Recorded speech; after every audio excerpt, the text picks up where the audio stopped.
Ever wanted to earn money selling your own custom merch? Starting your own brand has never been easier. Head over to Printify.com and choose from hundreds of products. Upload your design and customize to match your brand. Opportunities are endless. Publish products straight to Shopify or any other store and let your followers know. We will take care of the rest. Print it, pack it, and ship it to your customer, no matter where they are. Let's get you started. Open a merch store with Printify today and get 2 months premium for free.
Ever wanted to earn money selling your own custom merch? Starting your own brand has never been easier. Head over to Printify.com and choose from hundreds of products. Upload your design and customize to match your brand. Opportunities are endless. Publish products straight to Shopify or any other store and let your followers know.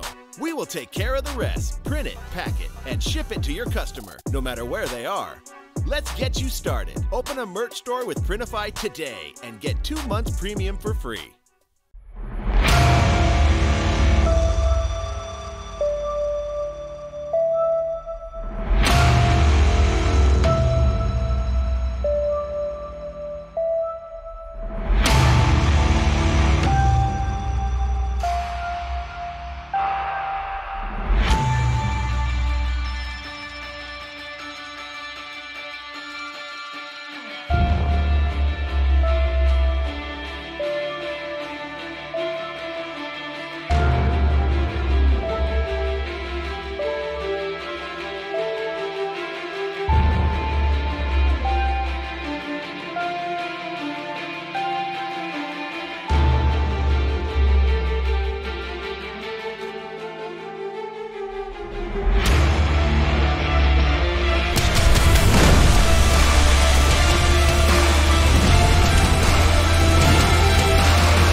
Ladies and gentlemen, welcome. It is another beautiful week of PUBG Pro sessions in front of us with the helping hand of Printify. My name is Renars, or you can just call me V, and alongside with me is none other than Trumpet Monkey. Let me know how you're doing. I'm great, man. Happy Friday. No better place to be on a Friday night. I love that intro, man. I never get tired of seeing myself drive the speedboat. You never let me drive the speedboat. And I never get...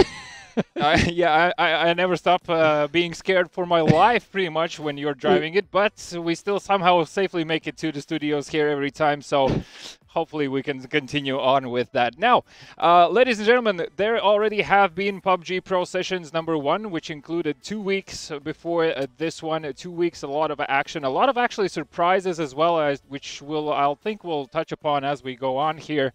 But just to point out a few, we saw a crazy kill game coming out of Omaken. They managed to secure 19 kills in a single game, and that is no small feat for sure, especially playing at this level. So hopefully we'll get to see more of things like that. Also, like teams, the likes of Unity coming up as the leaders in the first week, and then in the second week, well, because of Omaken's little run there, they actually managed to steal the win. But again, to touch more on that subject slightly later, right? So we have this week and the next following one with PUBG Pro Sessions, so stay tuned for the next one as well. Now, to talk a bit more about the teams that are going to be playing today, all right? So let's see. Out of the teams that are participating, the first 4 are Blaze, ENCE, GameFrame, and we have a new face here, and that is Etiquette Gaming, Etiquette Esports, excuse me. So out of these 4 teams, I would like to point out that out of GameFrame, Ab, actually, he has been averaging one of the highest average damage numbers dealt per round, currently sitting at 308 damage dealt on average. So that means that he's all over the place. Let's see if he can push himself to go even higher than that. On the other hand, though, to touch up on the new dogs on the block, right, Etiquette. Surely, you know, Etiquette Esports so far have found mixed results in 2020 if we take into account every single event they have been a part of. However, considering how things are going in PCS currently for them, I would like to note that that success surely will transition into PUBG Pro Sessions here. So and worth noting as well that it's FaZe who won't be participating in Session 2 of the PUBG Pro Sessions. Yeah. Well, moving on with the teams here, Chris, would you like to elaborate? Yeah, absolutely. So we have the Istanbul Wildcats, Na'Vi, Northern Lights, and Omaken. And of course, Omaken won Session #1, which was huge. That 19 kills. I've been waking up in cold sweats. Yeah. You know, scared for my life there. 19 kills. That was absolutely insane. And Yempty, you know, he's a crowd favorite, I'm sure. Sure, as soon as I mention him, chat is spamming his name right there. So that's who I'm going to be kind of looking out for this week as well, worth noting.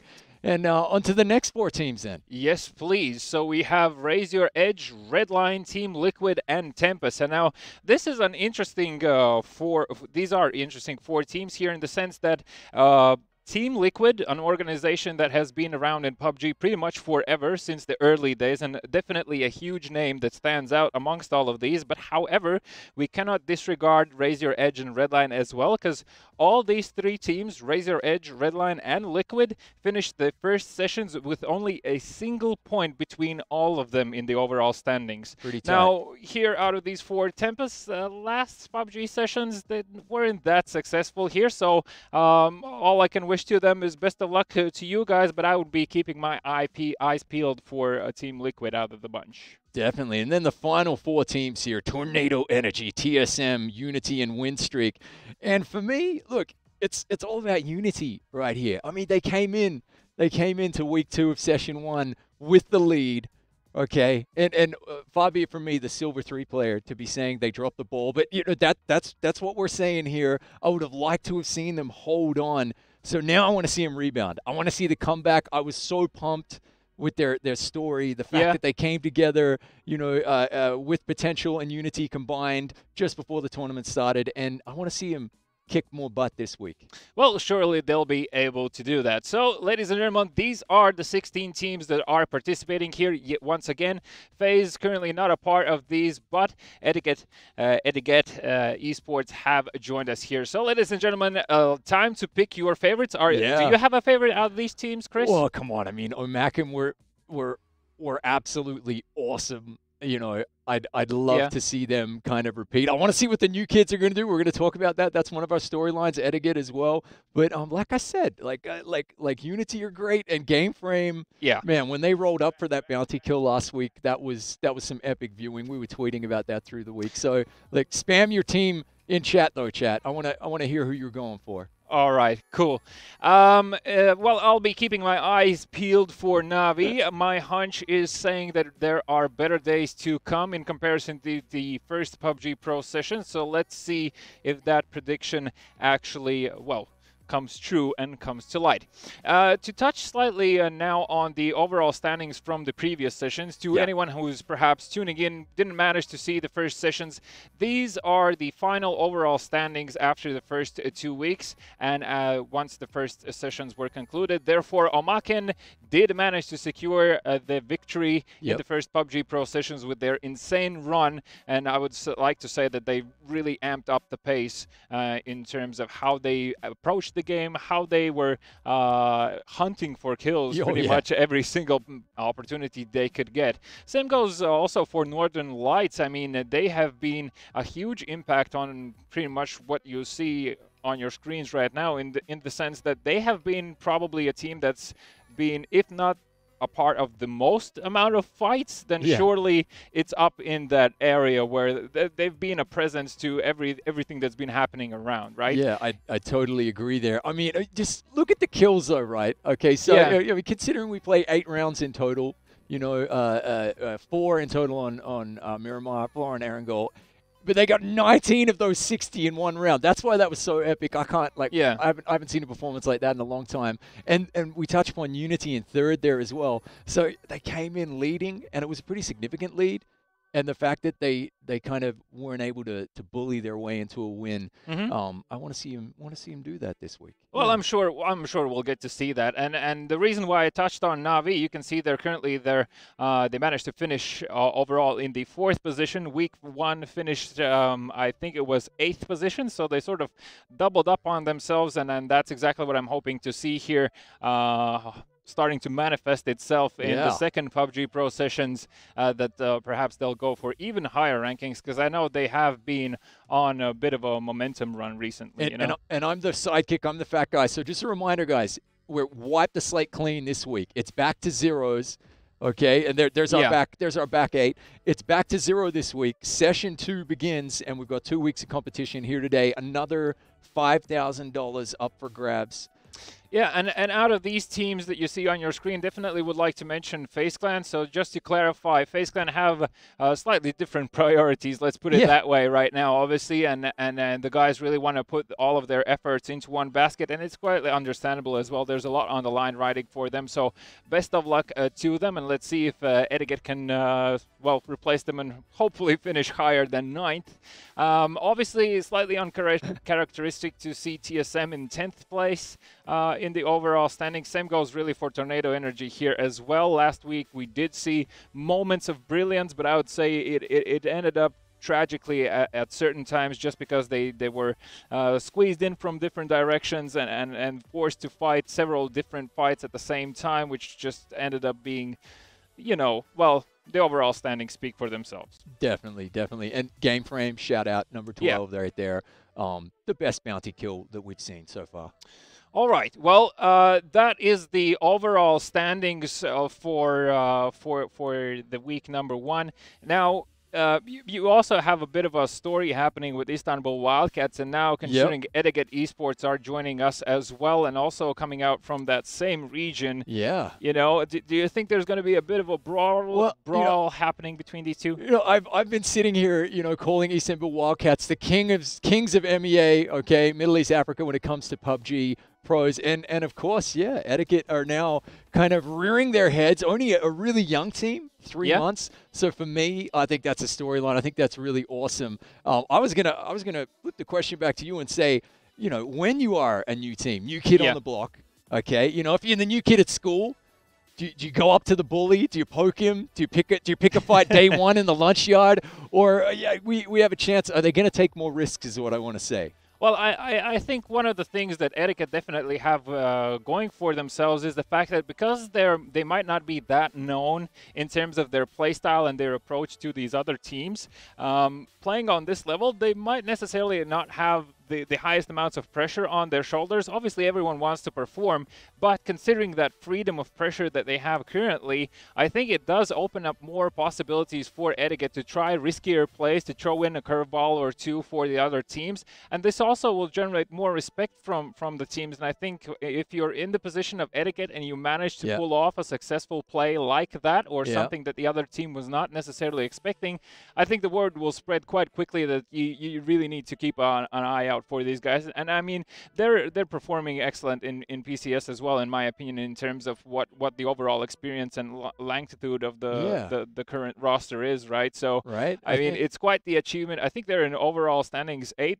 right now. All I know is I think you're right, and I'm pretty sure they're one ahead of TSM as well, which is pretty awesome. Yeah, I get what you're saying. So we're potentially here at the PUBG Pro Sessions, we might be seeing an identity forming. I love that. They're street cred. They're about to get some street cred. And another point to touch on is the fact that obviously with a team that is with a roster that recent, you want to get in as many professional level games as possible, right? You need to polish your stuff. You need to polish your landing spots, the way how you manage your looting phase, how you manage your vehicles, how you're going to fit in amongst all of the other teams that have pretty much already dealt the cards in terms of where they're going to land and where you can expect all the other teams to be on the map.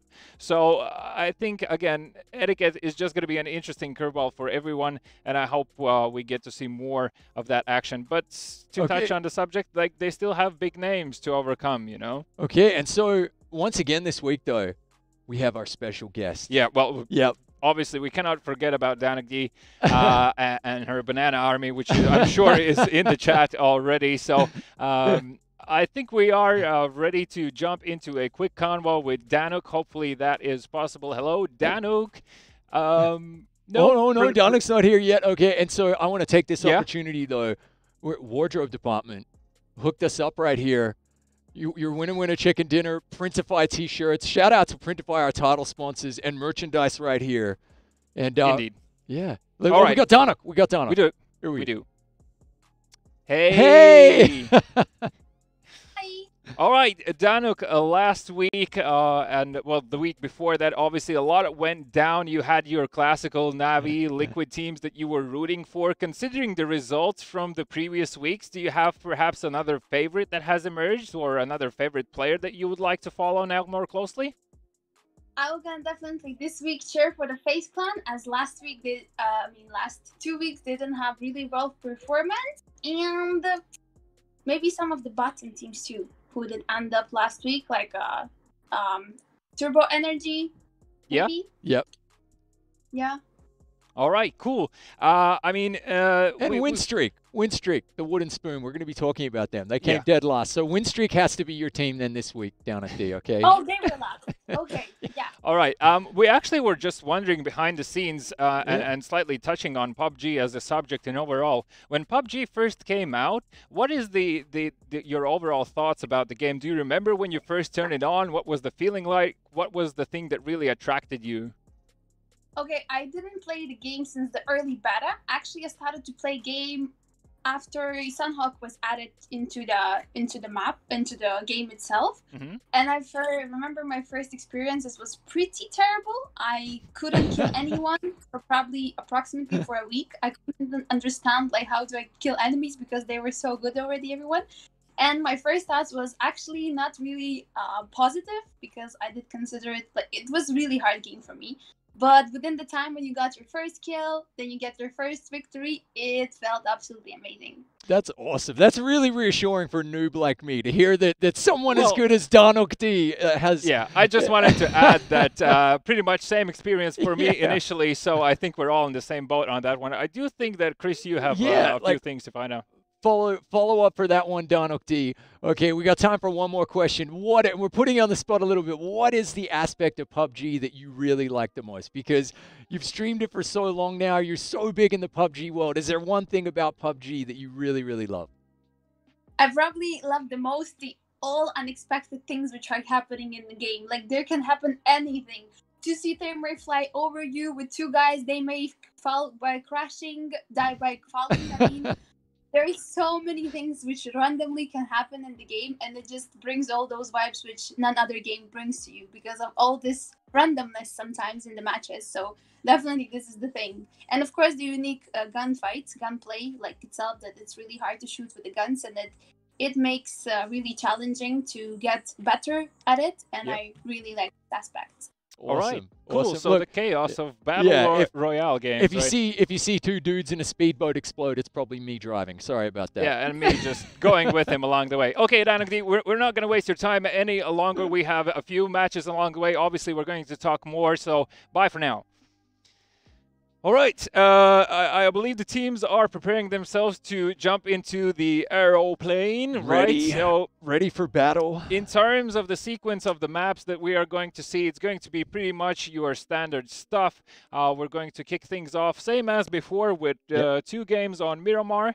Yep. Those will be followed up with 2 games on Sandhawk, and then we'll finish off things. Erangel. 2 games on Erangel, then Erangel. 1 game, and then a VIP game. That's the thing, right? I was having like the VIP round in my mind so much I completely forgot the name. Correct, Erangel, and then the VIP round. So Well, we're excited for that one. That's a fun way to end the night. I think that VIP round was probably one of the highlights of last week as well. The way it ended was hilarious. So I literally wanted to use the same word. I think it was hilarious, and I think if anyone didn't manage to see that, how it all played out, for sure, go over and have a look as to how that ended. Obviously, there were so many moments. I remember even with the Panzer, I was expecting for it to deal at a certain moment a lot more damage, but you know, sometimes these things do happen. So totally. And just want to mention, if you're watching there on Twitch, we got giveaways going on both Twitter, but also in Twitch chat. You just have to be active, and the bot is randomly picking winners to win an awesome Printify not just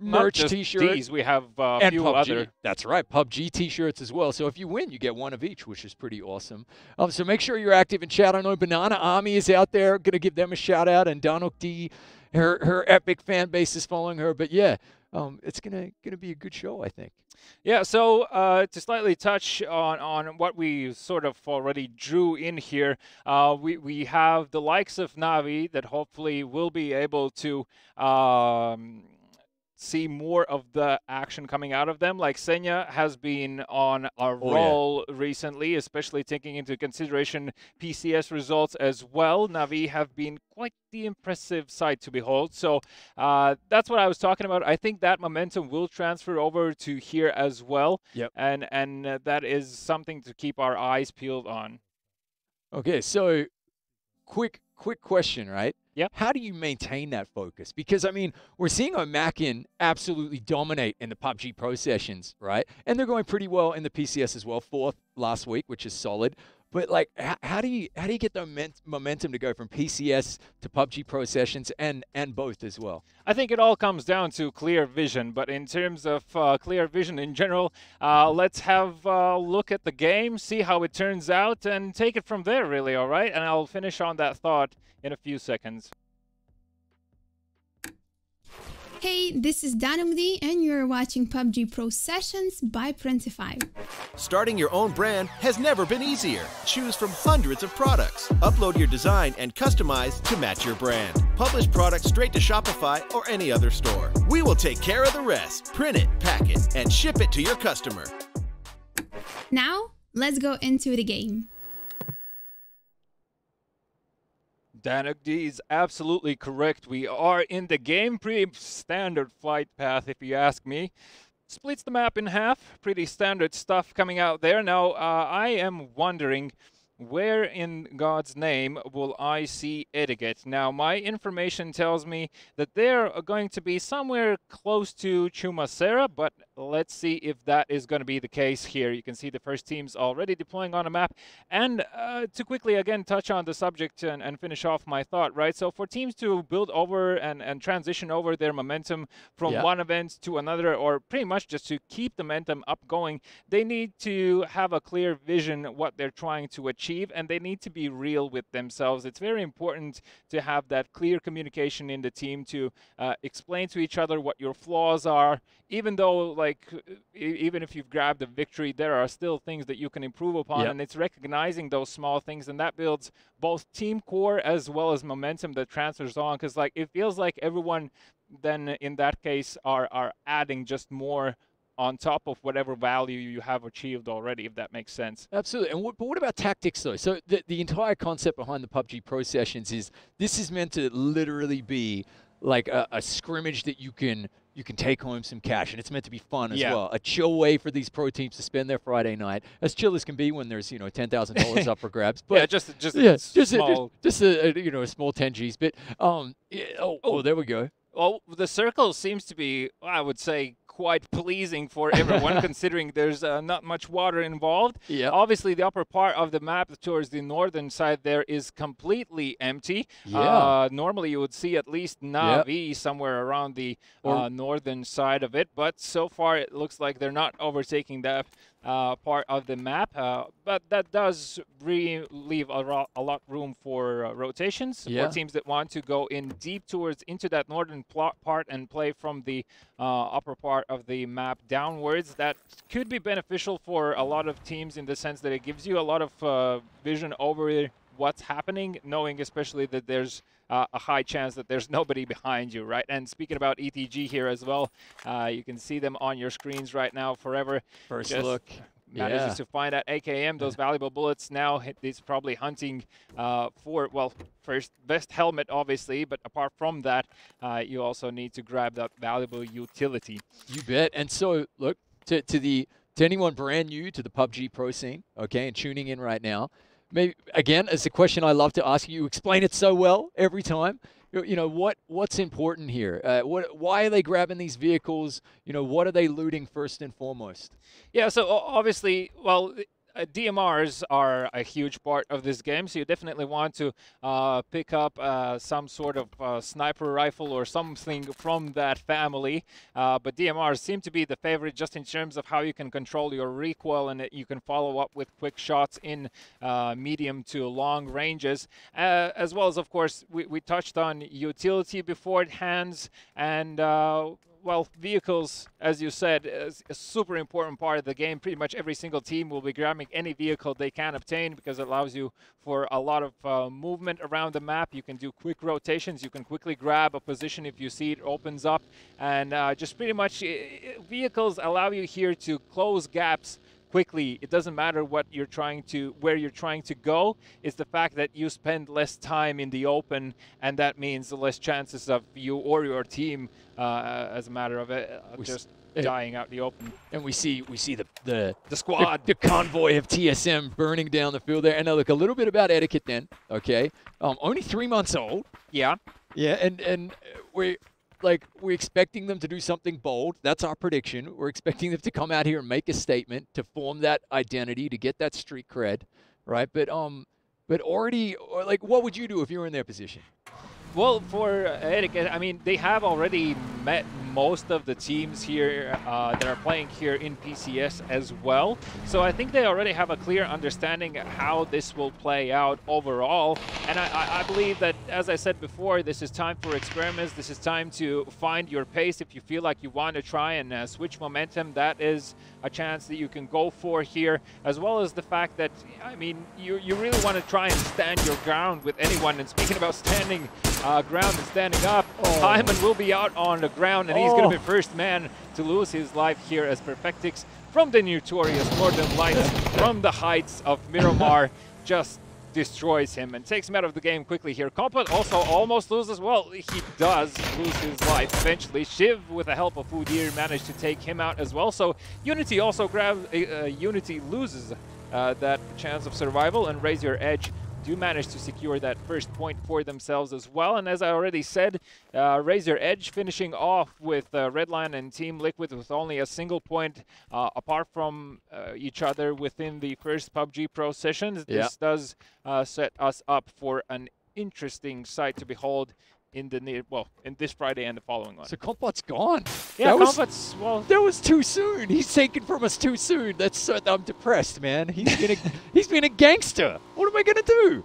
yeah, well, I mean, look, luckily we'll have another Miramar map and he'll have another chance to go for it. In the meantime, though, MK14, an extremely deadly, valuable, any positive attribute you can add to this weapon, that is MK14 in a nutshell. And even with the fact that he has the full auto spray mode as well, it can be devastating also at close ranges, and that means that that weapon is almost universal in its utility. Perhaps like super long ranges might be a place where it might fall to the likes of the AWM, for example, or even M24 as well in certain situations. But like, you know, it's very situational in general here, and that's why a lot of these players also tend to pick up the same weaponry, right? You need to come acquainted with certain amount of weapons to make sure that you can be comfortable in any given situation, and a lot of the times it still comes down to preference. Aston Kutcher and Sean William Scott said it best. Dude, sweet. I love that gun. I love it. All right, this is going to be good. Yeah, well, Rustan Mar there tries to lay down a few shots on the win streak guys, and unfortunately for him, those do not connect entirely. And speaking slightly about win streak as well, I mean, they came in with a short notice in PUBG Pro sessions. The start turned out to be a bit rough for them. I mean, let's just be blunt here. They didn't manage to climb higher than 15th position in the overall standings in sessions number 1. Yeah. Yes, they did put up a decent amount of kills, but I would say uncharacteristically low overall rankings, at least in the PUBG Pro session. So, look, I think I was even explaining this to my mother. Old lady Trumpet Monkey understands that when you come last, that's called the wooden spoon in Australia. Okay, so they came in last. The only way is up. Do you see him doing any better though? In the second sure. session? Again, to touch on the subject, it's not like they have been silent in other events for sure. And when these guys pop off, it's obviously an unpleasant sight to behold. And speaking about pleasant sights, James, he has someone in his sights. Can't really make up the name from here, but yeah, apologies for the phase logo. That's probably etiquette there, so a bit of a bug happening, but we're working on a quick fix. So James, in the meantime, is obviously working on to connect these shots, trying to do his best here. Unfortunately, the range is not beneficial for him right now, even though with the SLR in hand. And the SLR as well has been such an important weapon for most of these teams to have in their arsenal, and with the 8x scope on top, it means that you are involved in any single fight that goes from 50 to like up to, I would say, 200, 250 meters easily, considering which players are actually holding these weapons in hands. Like, these guys have immense experience behind them, and that is exactly what's the reason behind their successes. So the circle does center here, and that's, you know, trouble for a lot of these teams, especially for Raise Your Edge, who are now in the dead center for everyone. And you know, the problem with that is, as soon as you see that circle, immediately defensive positions, immediately bunker down. Oh, yeah. Make sure that you have eyes all around your position, that you don't get flanked, you don't get surprised, because being pretty much pressed in a single building or two does open up yourself to the danger of grenades, which we have so far seen these players being extremely precise. Oh, yeah. And Molotovs as well, which flush out those locations. So it's extremely dangerous right now for anyone who is closer to the center. And same goes also for teams who are playing on the very edge of the circle, right? The zone will be closing in. Teams will be pushed into your line of fire. And you need to make sure that you will be able to connect those shots and that you're actually ready for them. And we see this from time and time again, especially on Miramar, considering the amount of hills that are here. It's a lot of scoping opportunities for these teams. There's Kemba. right? Now, Kemba 7 is a winning member of that Team Russia from the PUBG Nations Cup 2019. Sorry, just tuning in here. But tell me this, look, we saw them. We know what type of locker room speech will be given in a sports setting if you're dead last. Yeah. What type of speech happens, though, between in an esport locker room, in a TeamSpeak, in a Discord? What are they saying when they come last? How do they pick each other up? I mean, in terms of what the team's mentality it's sort of hard to say, but like I think what it's very important for these teams is just to be honest with each other. It's very important to communicate their flaws with each other, right? So it's like it's more a matter of just sitting down and be like, guys, nobody is trying to blame anyone. Let's just put out whatever is not working for us and see how can we improve on this, all right? Because everyone is within the team for a reason. Everyone already has proven they have the rights to be within that team. All you need to do is just make sure that everyone aligns their priorities in the correct direction, right? So it's just like, guys, let's be on the same page. Let's figure out what's not working and see how we can improve upon that. And it's so important as well to never try to fix everything at the same time. It won't work, right? You need to build gradually upon that. So, you know, if rotations is your issue, like every time you do a rotation, just double check with everyone. Are we sure we're doing this? Is it fine? Are we on the same page? Are we not? Any doubts? You know, quick questions around the board and things like that. Big facts. I love what you're saying. Yeah, well, that's what I mean. It's just about, you know, communication is key. A lot of people are saying this.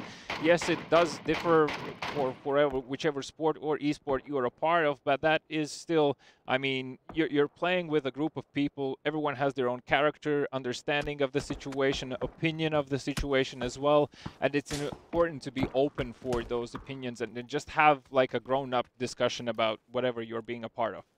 And the Hacienda del Patron is quickly turning into the Hacienda of death. Look at this. Plata o plomo. Northern Lights, there's Batulins. Oh, we love this guy. We love this guy. He's flexed. He's impressed in the first 2 weeks of the PUBG Pro sessions. And look, see, right, Northern Lights, they position themselves in a place where they can see how the rotations will be happening around them. They have a clear oversight to their right, to their left, in front of them, behind them. Chances are they're already aware of the fact that nobody is close by. And the third phase here as well goes slightly towards the northern east side of the map. And this does mean that Northern Lights will have to try and find a way into that circle. Now, as mentioned before, because of their position, they should be able to find at least some workable pathway that they have, you know, opportunities to relatively safely move around. And for a few teams, others as well are being currently outside the circle. You just need to make sure that you know you won't get backstabbed too soon. But, Chris, facts. Mate, a fact about Senya.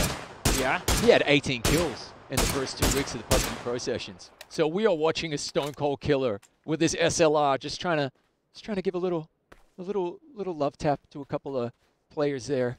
Yeah, and I mean, here as well, the fact that why these players are even taking these long-range fights where it's very extremely difficult to down each other. Speaking about downing here, Gemty puts Marv on the ground and instantly takes him out there as well. Ibis was able to return the favor on T-Bone, and now Michael joins the fight and eliminates Gemty. This is going backwards and forwards. It looks like Redline might have put a serious dent in Omaken's oh yeah. Gemty is the MVP for Omaken, so that's pretty massive.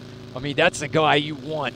That's the guy you want in Phase 7, right? Well, rip Gemty, but now Redline trying to make way still out of the blue zone, and they're sort of stuck still with the remaining players here. T-Bone is knocked on the ground, so really for Omaken, he just now dies to the blue zone as well. So Omaken is that just a single man standing, I believe, for them, and against these three Redline players, no way they're going to allow him to move quickly around and some sort of weasel his way out of this one. They're flanking in from three different directions. Even the Molotov on top, which denies even more ground to work with. Michael does take a shot from somewhere, and Basku will be found. He will be out as well. So, no, actually, there's still one player alive out of Omaken somewhere not close by.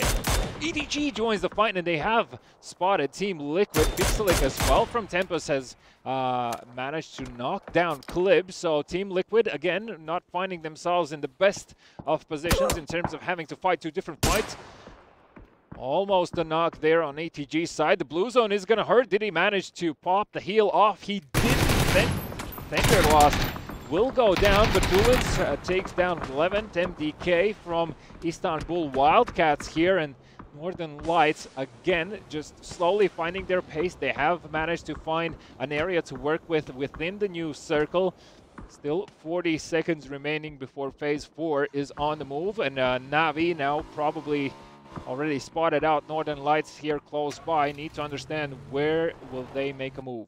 Dude, that was hard to watch, man. Omaken, that was some real Miller's Crossing moment right there. Out in the frickin' forest, they executed him. I couldn't watch that, mate. That was hard. Yeah, so look, Team Liquid on your bottom side of the map are going in between Raise Your Edge, Tempest, and behind them there's still ETG. So Mexi, I mean, I hope he's leading the way in, well, as safe as fashion as possible, but they do seem to stay alive long enough here. Ab now here, as mentioned before, dealing high amounts of damage every single game. Ultra manages to take down Horizon from Unity, so Unity do lose a member here. Well, it's not early anymore in the game, I'd say, but still. It's going quickly, though. It feels early. Oh my god, Team Liquid, that's a deadly grenade coming their way. Dealt so much damage, and Raise Your Edge, a doozy, yo! A doozy! The trifecta! Oh my god. If there ever was a glory nade. Oh, man. The pinata exploded. There's candy everywhere. That was intense. And this is what I'm talking about, Team Liquid, right? The subject I mentioned before. It's just they find themselves in, well, pretty much the worst of situations. and it seems this like a fashion trend that's already established itself here. In the meantime, Tornado Energy taking a few players out from Istanbul Wildcats. Let's see if they can recover from that. Obviously, great news for ETG, who want to try and claim their throne. Forever runs over Hewitt. OMG. I mean, okay. they were you know, switching positions, and then perhaps just on a wrong timing in terms of leaving the building. Page will be found, and that will be Omaken eliminated here. Definitely not something I thought I will say, them being in the 14th position being eliminated. So yeah, as you can see, they were driving up with cars, and probably one of the players just came out of the building and was ran over in just like poor timing. So it could have been worse, though. I mean, I'm not ready to give him the tricycle with training wheels trophy for the goofiest moment this week just yet. And for Unity as well, look, this is a very rough start, right? 3 players already gone. Nyx is last man standing for them. No kills so far, so no points yet. And in terms of like getting standing points, Nyx just needs to find a miracle here to stay alive. Game frame is closing in. Oh, God. And they have a few angles already on him, so chances are he's going to die within the next 3 seconds. I can't watch. Oh, there we go. Bye. Oh, God. So Unity will be eliminated in the 13th position. And for game frame as well, I will have to have a look at the replay in terms of how their positioning played out, but they seem to be slightly in the middle of nowhere, so I'm not too sure was that a misplay or no. Right, I need a rip in chat. We've all been there. We've all been the last man standing in the squad, surrounded by the enemy. And it feels so much pressure as well in that situation. Okay, so Winstreak are probably in prime position in terms of holding on to these buildings and seeing if they can fight off their opponents. Same goes for Northern Lights as well. They're going to be pretty happy about the buildings that they have. Batulins even has the chance to go up hills and spot over those peaks. Let's see if he can manage to spot out Navi. Tempest here, obviously making use of the cover in the form of rock and the few vehicles that they have. Now, question is, how will Tempest try to move around here? Because they have Blaze directly underneath them. They have 2 kill points right now for themselves going. The car probably is going to explode soon, so the guys better move. trying to peek over, across, beneath, and whatever other angle they can try and find, but it doesn't work out for them. In the meantime, though, Redline on a move, could spot out EDG here, definitely see the smoke. We've definitely got a Michael Bay moment coming up. That car is ready to blow. I mean, if it's going to be another multiple grenade kill coming through, I'll be only happy. And this, again, point taken, right? They are extremely precise with these shots. Tries to forever, guys, goes for the seat swap. Worked out for a brief moment. Michael too fast lays the grenade on top as well. Doesn't finish him off just yet, so ETG still have an opportunity to try and go for a pickup, but guess who joins the fight? It's ENCE. Grenades already are out. 2 grenades coming your way, Michael. Surprise! Oh my. Oh. Dude, he caught that one with his face. Skushke gets 2 for ENCE. They're looking to finish things off with Redline here, as only one man standing there. In the meantime, Nixie does die to the blue zone, so Tempest there will be eliminated, and I think ENCE managed to finish off Redline there as well. Redline will finish in the 10th position. In the meantime, Wanderer from Winstreak manages to find a kill, but Ab, as mentioned before, returns the favor. Wanderer will be finished off by the tab from Na'Vi, so Na'Vi starting to join these fights. TSM also suffering losses on their side, and something the TSM fans dread to see. Maraku from Team United Kingdom. Dilly, he's down. Oh, Tekker's getting his own. Tekker's doing work right now, trying to disrupt ENCE, and Etiquette here are very tempted to join the fight. Don't want to risk it too much, though. A knock will come through from Rustan Mar towards Etiquette. Let's see if Etiquette managed to stay alive here. They still have decent grounds to work with here. Now the car has exploded. They can use that as at least some cover, but the grenades are a huge problem. The zone is on its way as well. Luckily, it closes off in the nick of time in their favor. Phase 6 seems to be a bit of a rough one right now, considering there's a road in the middle, and that means that road will need to be crossed at some point in time. Vehicles not really that big of an option right now. Winstreak still can hold on to their buildings. Same for Northern Lights. Na'Vi for sure are not going to move anywhere. They have pretty much also a prime position in terms of just viewing advantage. They have the hills to work with, and that's definitely where they want to be with those SLRs in hand. For Winstreak, though, more kills their way. Etiquette struggling to stay alive. Blaze comes in. Apocalypse gets 2, finishes off forever in the process as well. Lipson joins the fight, and Etiquette are going to be eliminated in the 8th position. So the rotation just and the circumstances really didn't work out in their favor. Dude, that is a pretty solid first showing in the PUBG Pro Sessions for Etiquette. Like you said, the circle was a cruel mistress right there. An Ice Maiden. That was difficult. I'm pretty impressed with that performance. What about you? Definitely. I mean, that's what I was expecting to see. You first of all, you could see that they're not shy in terms of joining fights. They're decisive about where they want to go, which is also a positive trend always. Slightly unlucky, as you mentioned, with the circle. There was only a small hut they had to work with and a few vehicles. One of them was exploded. Grenades coming their way all the time. They couldn't stay in that location. They had to move, sort of take a risk, and the risk this time didn't pay off. Senyi, in the meantime, has managed to find a kill, but look, Na'Vi sitting already on 5, and with only 6 teams remaining, they are looking to finish in the high points right now. Dude, the spread there from Na'Vi, the way they're holding down that corner, that looks impressive. And look, again though, Winstreak, they have the buildings, but can they get the finish? That's what they need, right? When push comes to shove. Push comes to shove, indeed, but they realize that those teams still need to walk into them. Lipson enjoying the blue zone here, but just off the fact that he's last man standing and he knows TSM is close by. A few of the members died from his hand, trying to grab last kills if he can. Iroh will be knocked, but Fex quickly eliminates Lipson, and with the sliver health he had in the blue zone, that was extremely easy for them. Besto, in the meantime, scoping out these buildings, looking to see if he can spot one of the Northern Lights players or 2, if ideally. Bard, in the meantime, finds 2 from Raise Your Edge.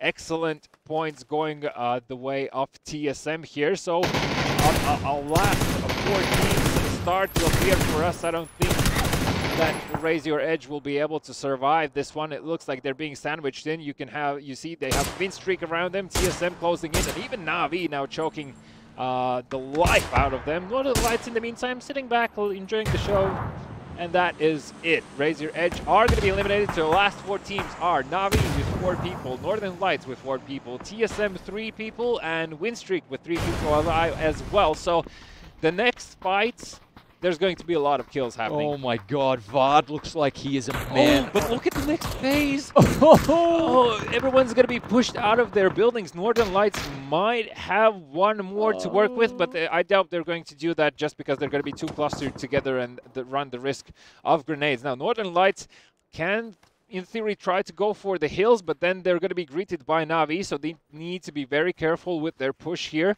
Winstreak, it looks like, are they even going for the drop? Well, the drop is on its way. Let's see if Maxizor has the opportunity to pick that up. Kemba there, mindful of the fact that TSM are close by, and will he spot them is the question right now. they're right by each other. Something's got to give. Well, lucky for TSM, there's a lot of loot available, so that means a lot of utility and health that can be picked up. You can see Fex alone is sitting on 4 smokes, which are going to come in extremely handy. Vard has 2 more as well, so that's already a very decent smoke wall they can build up. 7 points for them.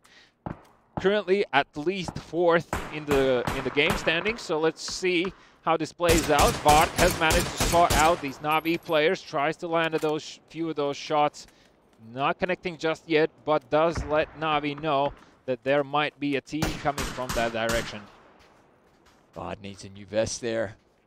Oh, Fex needs a helmet. This is getting pretty intense. Yeah, it's going to be a bit of a standstill now before this phase closes off. There's really no reason for any of these teams to push into each other apart from the zone moving them closer together. And you can see that's why these smokes are starting to be deployed, as teams need more walls, quote-unquote, to work with here. That grenade might be big coming out here.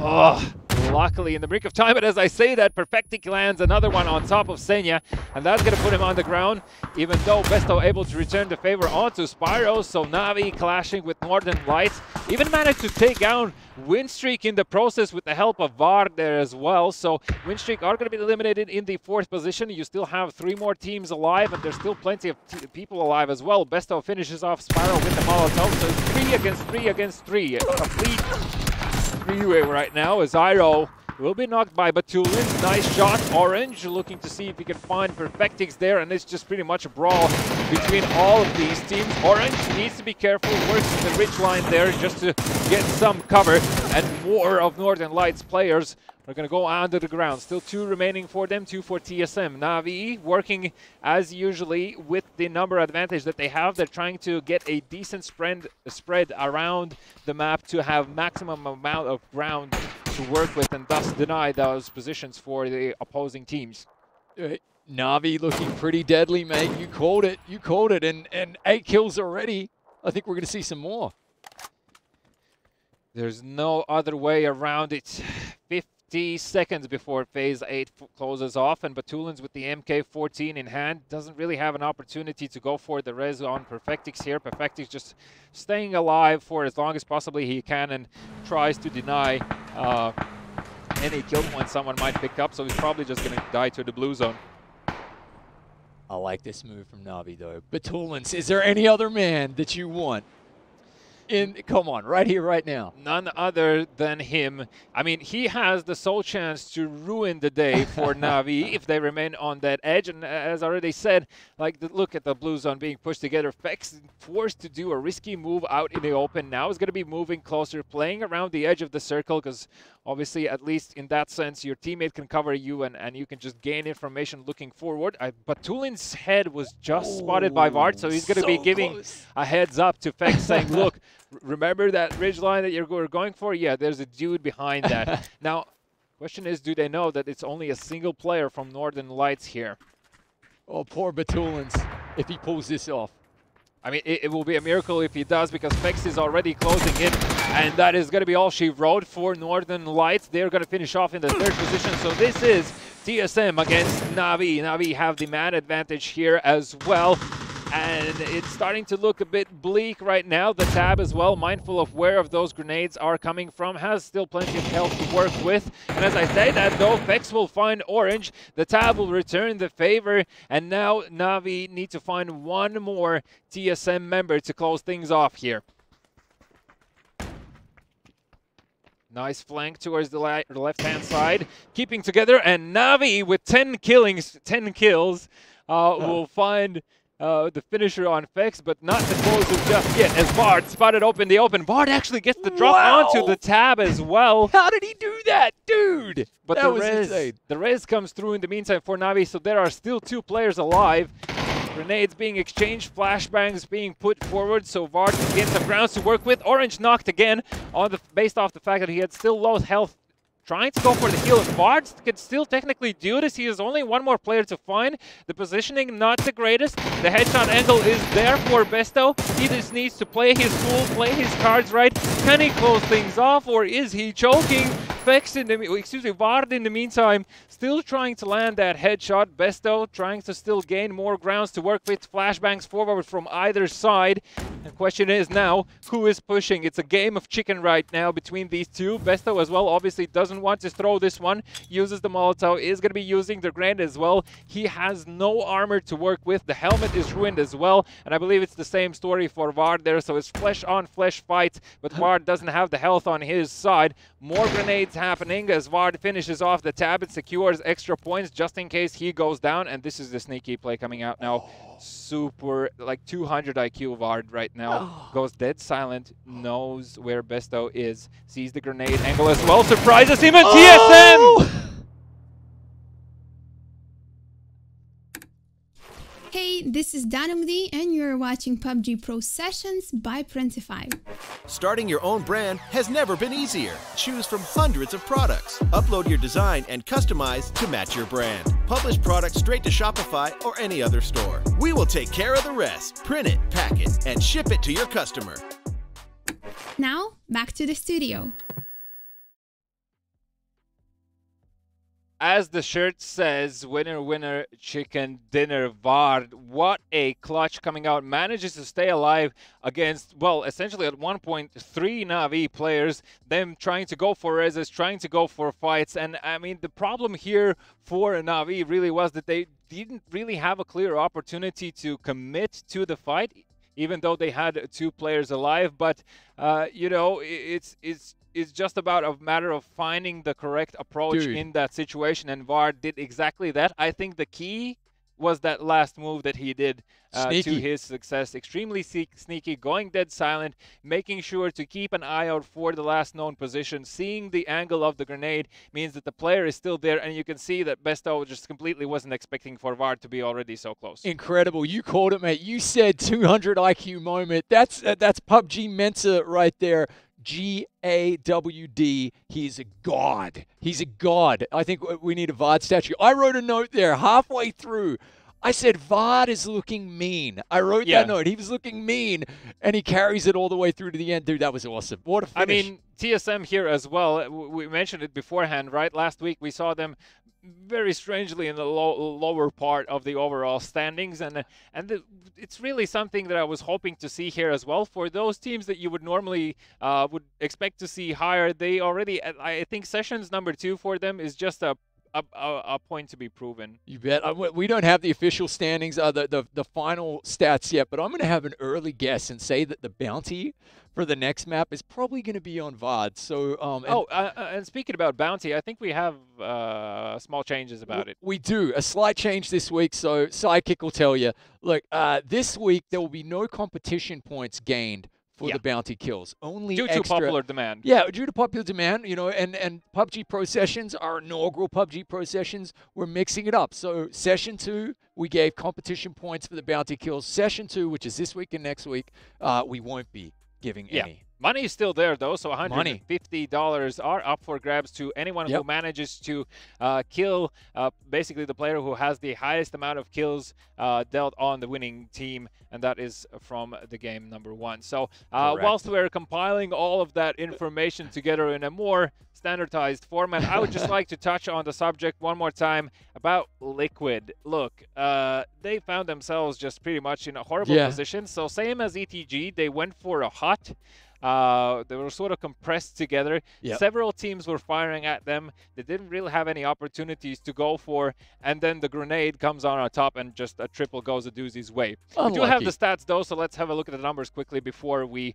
move on. So TSM are going to be the victorious team here with 23 points. 13 kills as well is no small feat. Wow. So 23 points in their pockets. Navi, as I already told you, that momentum will be transitioning over into sessions number 2, and correctly so. 16th place right now. Northern Lights as well, following close by with 10 points. So still, obviously, Navi were on a bit of a killing spree, managing to grab 10 of their own. Northern Lights this time, I guess they wanted to be just in higher points on the map to just have more of those opportunities to third-party fights. Winstreak, though. I was about to say, mate, let's give them a shout-out. They came in fourth again. I think they use cover really well. I think they use buildings really well. But when push comes to shove, okay, you can see, with all due respect to Winstreak, you can see a player like Vard and that individual brilliance and that killer instinct come to the fore.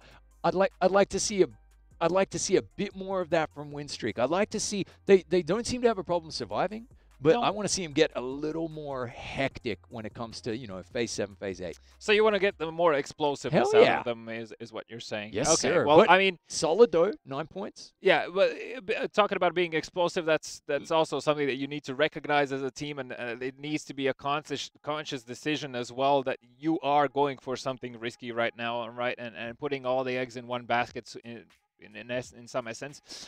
Raise your edge and game frame.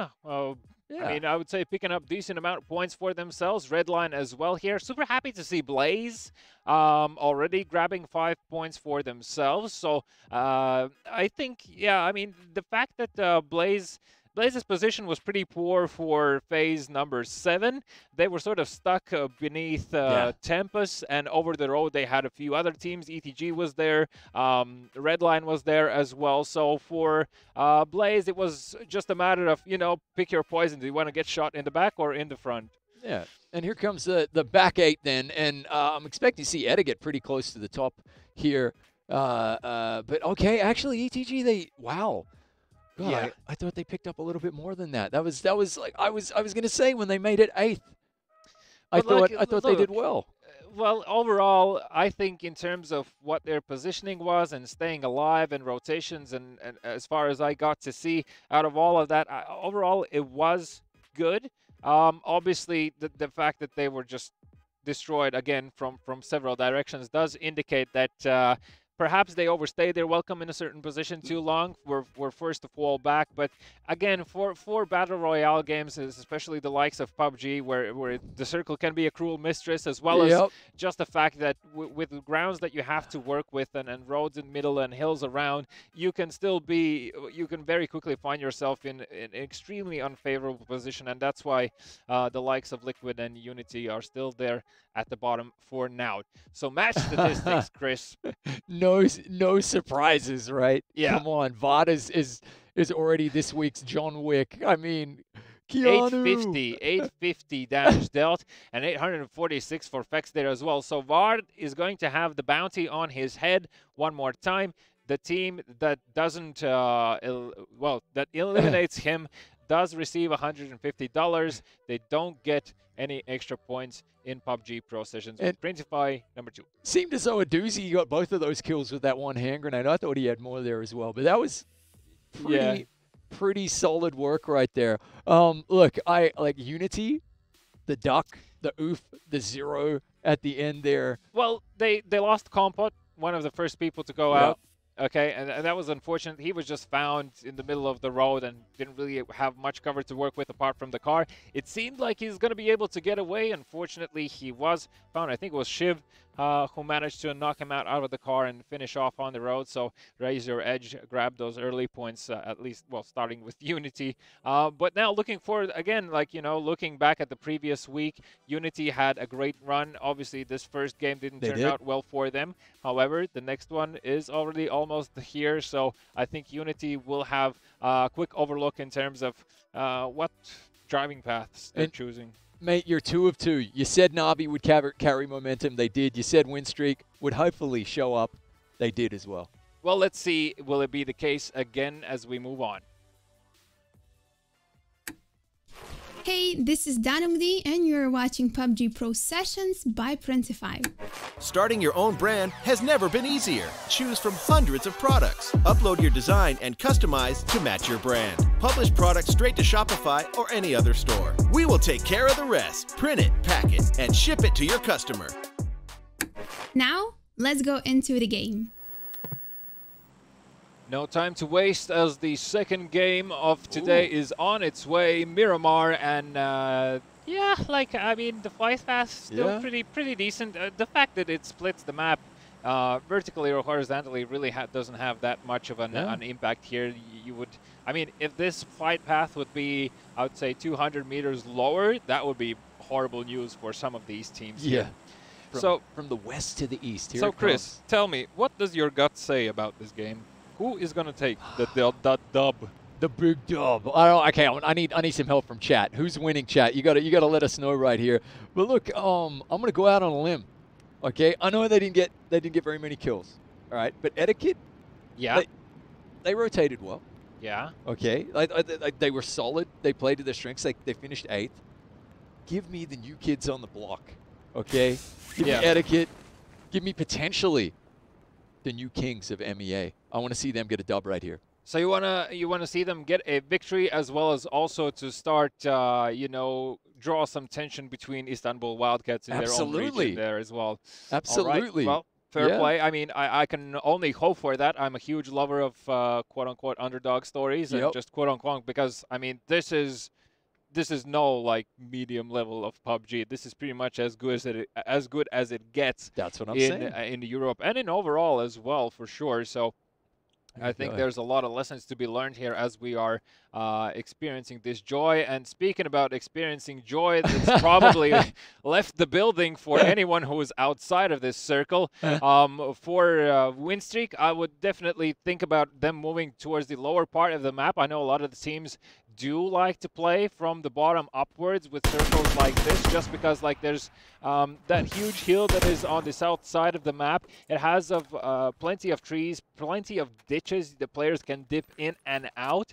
Now again, a super important thing is to try and keep track of everything that's happening around, and a lot of these team successes also is contributed to the fact that how good can you put in your head the information that you are receiving, right? So if you are in a position, you see, you know, three cars going south, 2 cars going north, and someone going east as well.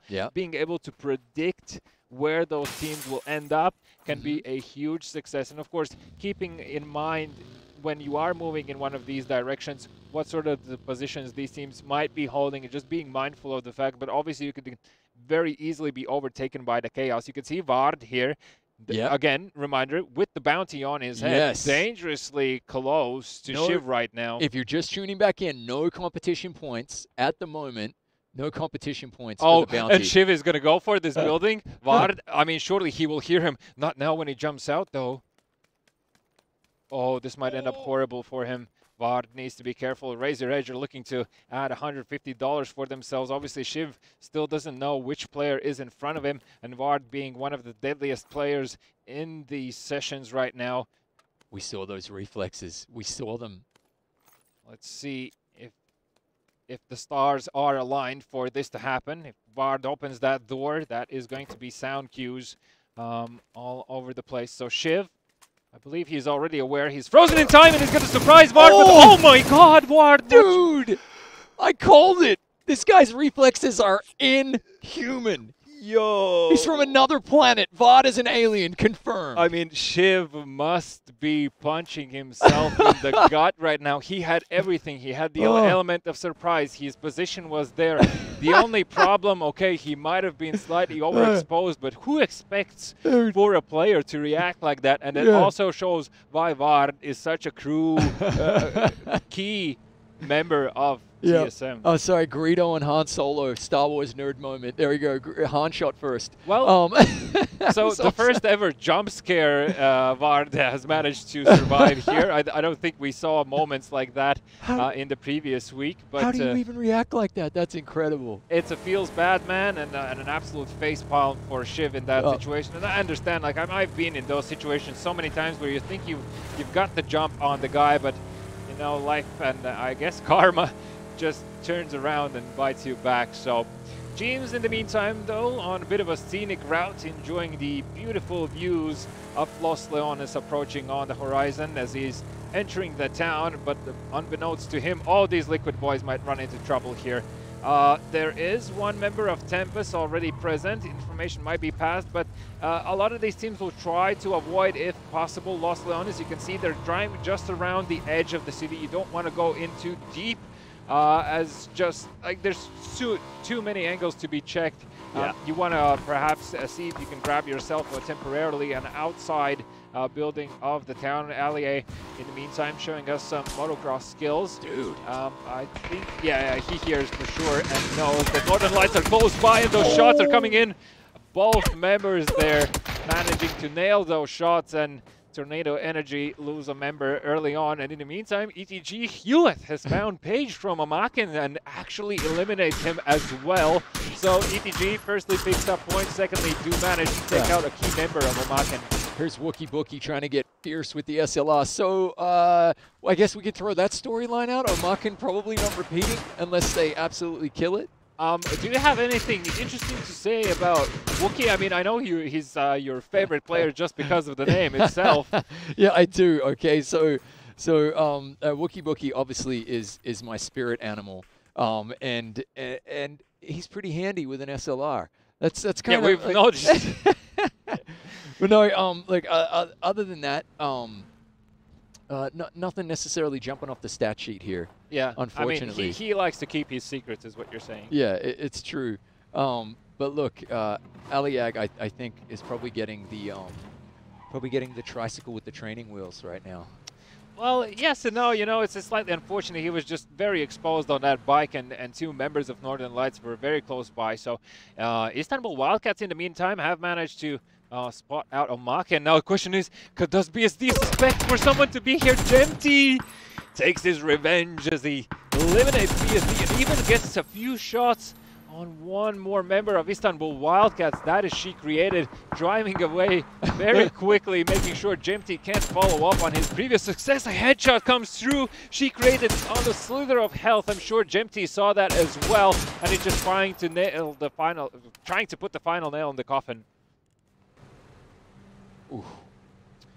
All right, so the circle still continues to go towards that south side, and there's still plenty of water remaining here as well. So for TSM, they might clash with Na'Vi somewhere along the lines. QEZ from Tornado Energy still staying long behind and is going to move in as the zone moves. Udyr, in the meantime, with the bunch, and Aduzi, Mr. Grenade Master of the day so far, still sitting on 0 kills so far, so just scoping stuff out. Udyr as well, making sure he can cross the road safely, looking both ways. The Wanderer, however, has managed to find Ivas and finishes himself off. Wanderer now needs to be careful of the fact that Michael is close by, and obviously he is expecting that, just looking to see if he won't be surprised, and understandably Michael needs to make a move. Yeah, these are the moments I'm talking about, though. I want to see win streak when it's one-on-one with these other teams really mano just... o yeah, mano. Mano y mano. I just want to see them, like, dominate. That's what I'm waiting for, you know? Look, Yempty, we mentioned there, top killer. 19 kills with he and Batulins from the first PUBG Pro sessions with Printify. And, oh, here's T-Bone. Yeah, T-Bone not having the best of days. You can see holding on to his gut, and James obviously has been a huge impact because of it. There are still... Well, I wanted to say there are members close by, but Gemty has suffered a fatal turn of events right now, coming out from the hands of Tornado Energy. And Northern Lights, I think they're going to be just passing by. Vasco looking to see if he can pick up anything around him. James, in the meantime, has managed to finish off T-Bone, so points secured. And Team Liquid looking at least better from what we saw And previously. there goes Jempty as well. O'Macken. Macken, yeah, I mean, they've had it rough so far. Obviously, Miramar is definitely not the map they have found No, but much hey, or any success. yeah, but like Erangel was where they got the 19 kills, right? Exactly. So, I mean, So we have still yet great things to come from them. But We in the do. meantime, just holding on to the bounty on his head, making sure he's choosing safer fight paths. Excuse me, Yeah. driving paths. Oh, But however, well, he's definitely getting airborne a little bit as well. I think you're Yeah. accurate there. I but- mean, it's quite important that he has the buggy. You know, considering the terrain. With the buggy, it's a lot easier to move around instead of like vehicles and having like the potential danger of being dropped. But you can see EDG there. Huey runs into Istanbul Wildcats members, quickly takes a 180 and nopes the hell Yeah. out of there. Everything's fine. He's leaving real quick. So are we? We're not Well- going to see too much coastline. We're not going to see too much coastline, but Los Leones is on the board right now, and looks like seriously the game and final circles might be closer to it, and that means a lot of hectic fights. And this is something that, as any member from any of the teams currently still alive, that's something that you really dread to see, because as I said before, there's so many angles, so many buildings, so many things to check, and pretty much it's a gamble whenever you make a move there, and you're Yep. going to be at the mercy of the circle, and afterwards you just need to plan your routes, you know, well, looking around what is the safest option that you have out there. But I mean, again, Which building looks the best? Yes. yeah, it's more like which building is going to be my coffin, I would say, in Los Leones. That's what the players are wondering when they're like, do we need to make a move? Oh, yeah, cool. So is it going to be now, or is it going to be after a minute that I die? But yeah, you know, it is what it is. Game frame, in the meantime, sitting on 0 kills so far, have taken this compound for themselves, and rightly so, shouldn't really move around a lot more. But And we got to stat it. Look, Tekkas and Ab are absolute. It's a bromance. Yeah. I mentioned it a couple of times before. When they were asked for their funniest PUBG moment, well, Tekkas had this to say: "When Ab gets scared and screams, always funny." okay, so if anyone wants to give Ab a good scare, you know, you'll make Tekker's day. And speaking about Tekker's, Oh no! Horizon finds him, so he's going to be out of the game, but Unity, I believe, has managed to pick up 2 kill points already for themselves in the process. Deep, in the meantime, though, has spotted out the remaining Unity members, and a bit of a gunfire happening between these two. Obviously, no real opportunity to push up either way. Unity, though, forced to use quite a lot of utility, in my opinion. Perfectix finds an angle onto one of the members here. They just need to dip out of this quickly if they can. A headshot comes through as well. I'm amazed he's still standing somehow. Wow. And just off the back of the smoke wall that they have there is pretty much the only reason why they are still alive, because obviously Perfectix now just... Yeah, he's like a surgeon right here, isn't he? using angles that he can work with. So, okay, so it's not going to be fully Los Leones. Half of it is still there. Good news for TSM. They only have Michael to deal with, and that shouldn't be too high of a task to ask from them. Istanbul Wildcats looks like are going to clash with ETG, so your dream is starting to come through slowly. Northern go. Lights, though, have a slightly dangerous path getting into this zone. They're going to be passing by ETG here, and I suppose ETG are not going to risk it too much. Obviously, Northern Lights going for the hills, going for those places where you can spot out all the other teams. These are the overall standings, by the way, just so if anyone didn't manage to see those. So, yeah, TSM currently sitting comfortably in the first position and still alive as well. In the meantime, though, win streak, oh my god. They have managed to find Tempus there, and Tempus just as well having a very rough start so far. There you go, win streak. We asked big things of them. They're showing up this week. That was bloody awesome. Look at this. Kemba 7, member of that PUBG Nations Cup winning team from Russia, 2019. Yep. A cool 100K. Lunch money for these boys, but in the meantime, Tempest, as mentioned before, just having a rough one right now and are eliminated already. So 15 teams still remaining. Ultra will drop deep. Batulins, however, with the grenade, finds a double onto Team Liquid, and the saga continues for them. Michael will be spotted out here as well, so Iroh just making sure he can finish things off so they can move around safely. Pretty much Michael the only person standing for Redline and also the only obstacle right now for a TSM, and you can see them starting to close in right now. Obviously the smoke from the car as well gives away his position, and Michael will fall. Redline are not out just yet, but that's a key member to lose. And you can see just the pile of bodies the Team Liquid have right now. Mexi as well, only on 16 health, fighting with the win streak guys.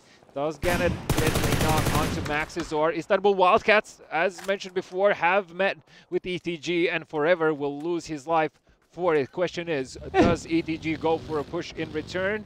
I don't think that's really possible right now, considering Istanbul Wildcats obviously are expecting it and even trying to establish better positioning for themselves, considering there's a road to be crossed and trying to get towards a hill. Klib takes a few shots from Ents his way, not really connecting. An example comes in from Tornado Energy from behind. This is the perfect backstab for them, and this is just worse and worse news for Team Liquid. Bees is going down. Klib, a name we haven't mentioned already this week, but obviously your fan favorite as well. Chat always blow up whenever we bring him up. Hopefully he can pull off some magic here. Yeah, Ibi. Oh, Batulins. Unlucky. Looks like Diggory took down Batulins there. We saw Batulins get the nade knock a little early, so he's deadly with the DMR and the nade. Okay, so the next phase, Blaze are going to be staying put most likely. Na'Vi, again, with that wide spread, they have so much ground to cover. It's pretty much impossible to approach them without with the naive hope of not being spotted, and you can see that as well. Senya already has found a headshot onto Aduzi. Lipton joins the fight and steals a point for his team, so Aduzi is going to be out of the game, and Raise Your Edge losing valuable members right now. This is definitely not something you want to see. Northern Lights with only a single member alive now as Batulin goes onto the ground. Ab will finish him off as well. Vard, mindful of the fact that Unity is close by, and there's a knock coming through from Iroh and Vex. So Vard comes in with the flank, looking to finish things off here. Tries to finish, gets Nixis, and Unity will be eliminated as Iroh finds Hyman and puts an end to them. So Unity as well, definitely not having the start they hoped for, but positioning seems not to be a priority right now for them. Ab, 2 grenades, good job, but considering the phase is on the move, he can't stay there too long. And as well, it's a difficult position to be in. If you throw grenades in that situation, yes, you're pushing back the team, but you're also making yourself known that you are still there. And considering his on the slope of the hill, anyone who peeks over is going to find him and eliminate him. The Wanderer doing everything he could there to conceal himself. Ab secures a kill, so 4 kills in total for Game Frame. Tries to get the heal off, ain't gonna be happening, so just trying to deal damage if he can. Is gonna be knocked by the zone and is probably going to die to it as well. Dex, the same story, so Game Frame, even though it looked stable for them, they're starting to fall apart here, and this is the ditches that I was talking about. Every ditch means another team might be there, and speaking about teams being there, Game Frame are not gonna be in this game anymore as they get eliminated. Team Liquid as well, again, just gone. Yeah, like a heart-tearing story for them so far, you know, and I mean, I can only wish that Erangel turns the other cheek and gives more beneficial circumstances for them to work with. I'm happy that Vard is still alive. I mean, he has the bounty on top, and they have TSM already 7 kills. And I will remind again that if Vard stays alive and if their team wins, they are the ones that's securing those $150 for themselves. Which is pretty nice. Yeah, look, like Team Liquid right now, like they're at the prom without a date, dancing alone in the corner. I mean, it's not pretty. Hey, we've all been there, okay? You know, speak for yourself, but okay. No shame. My mom was my prom date. But listen, Team Liquid, come on. Are we allowed to call them out? Are we allowed to say, let's dig deep, let's see you come back something fierce in the OG map, the Erangel maps? I'm sure those are the exact words that they're going to be passing on to each other. ETG still alive, though, in 11th place, 11 teams still alive, so they have an opportunity to get into those placement points and grab a few of them for themselves. And I like this little ridge that they have found for themselves. Technically, they can stay still there. Redline looks like are going to clash with Winstreak soon enough, as ETG does get a knock onto Winstreak. That is Kemba on the ground. So Redline obviously connecting the dots between the two, should be aware of the fact that there is potentially a free kill that they could pick up still in the hillside. Blaze happily alive with 4 members. Good position, good compound to have so far, obviously being in the circle as well. Fate does sort of favor them, but let's see if they can... Right. Look at this whole task. Is that no, that's Hyro. Okay, so at least that's not Vard there, so there's that. That is a heavy grenade to take, and somehow it doesn't connect with ETG there, so happy days. Udir will fall to Levent. So raise your edge, as mentioned before. Bit of a tough run right now. Hewitt will go down as well, even though... What just happened there? He died with a grenade in hand. So he tried to go for a grenade, but he was knocked. So the grenade falls next to you and you get eliminated. But that does decline points. So, oh, it's revenge as the grenades come through, and TSM will eliminate ETG yet again. Vard was knocked, but he will be picked up. So the bounty yet not transferred over. As long as Vard is still alive, the bounty is on his head. Are we allowed to laugh? I'm sorry. That poor Shed. Do what you want. That was brilliant. That was brilliant. Yeah, you're a grown man. You can make decisions for yourself, okay? If it's funny to you, yeah, the death of some of the most famous players in the European scene. Look, is this a joke? It just cracks me up. I'm sorry. All right. Kaboom. Well, chat, you know what to say, because I don't. But look, jokes aside, Blaze have spotted out TSM in the lengthy distance. In the meantime, Squishke out of bullets and stuck in no man's land. Marv just probably praying at this point. Nobody looks over his way. Perfectix as well, just playing the snakes in the burnt out grass. Iro does manage to find a bullet somehow. So 3 teams on top of each other. Yeah, and obviously Marv and Perfectix are going to be staying put till the last. But speaking about staying put, Apocalypse did manage to spot him out there, peeking over the ridge line, and a nice, well-placed headshot puts an end to Marv. So Marv, rip. Like the spacing here from Blaze as well, right? Yeah, well, obviously the fact why these teams are spacing themselves more when they've established that they have clear grounds to work with is the more ground you deny to the opposition, the better your position becomes. And you can see Na'Vi here as well being on the field side. Ideally, they would like to rotate towards the northern side of the map because they now already have directed, Senya has directed a few shots towards TSM, and they know that that position is taken and probably going to be held onto, and you really don't want walk into that. They still, well, they don't have that much time. Phase 6 is going to be on the move after 20 seconds, so they probably want to get a move on in about 10 or slightly less than that. But yeah, this zone is going to hurt, and they need to make a move quickly. You can see Senya already making sure that his bike is in running order. Vard, in the meantime, yet another grenade. Doesn't go into the window, but that was incredibly close. And I mean, Omaka there as well, just counting the prayers. TSM, 10 kills. Killing spree. Fex sitting on 4. Miraku 3.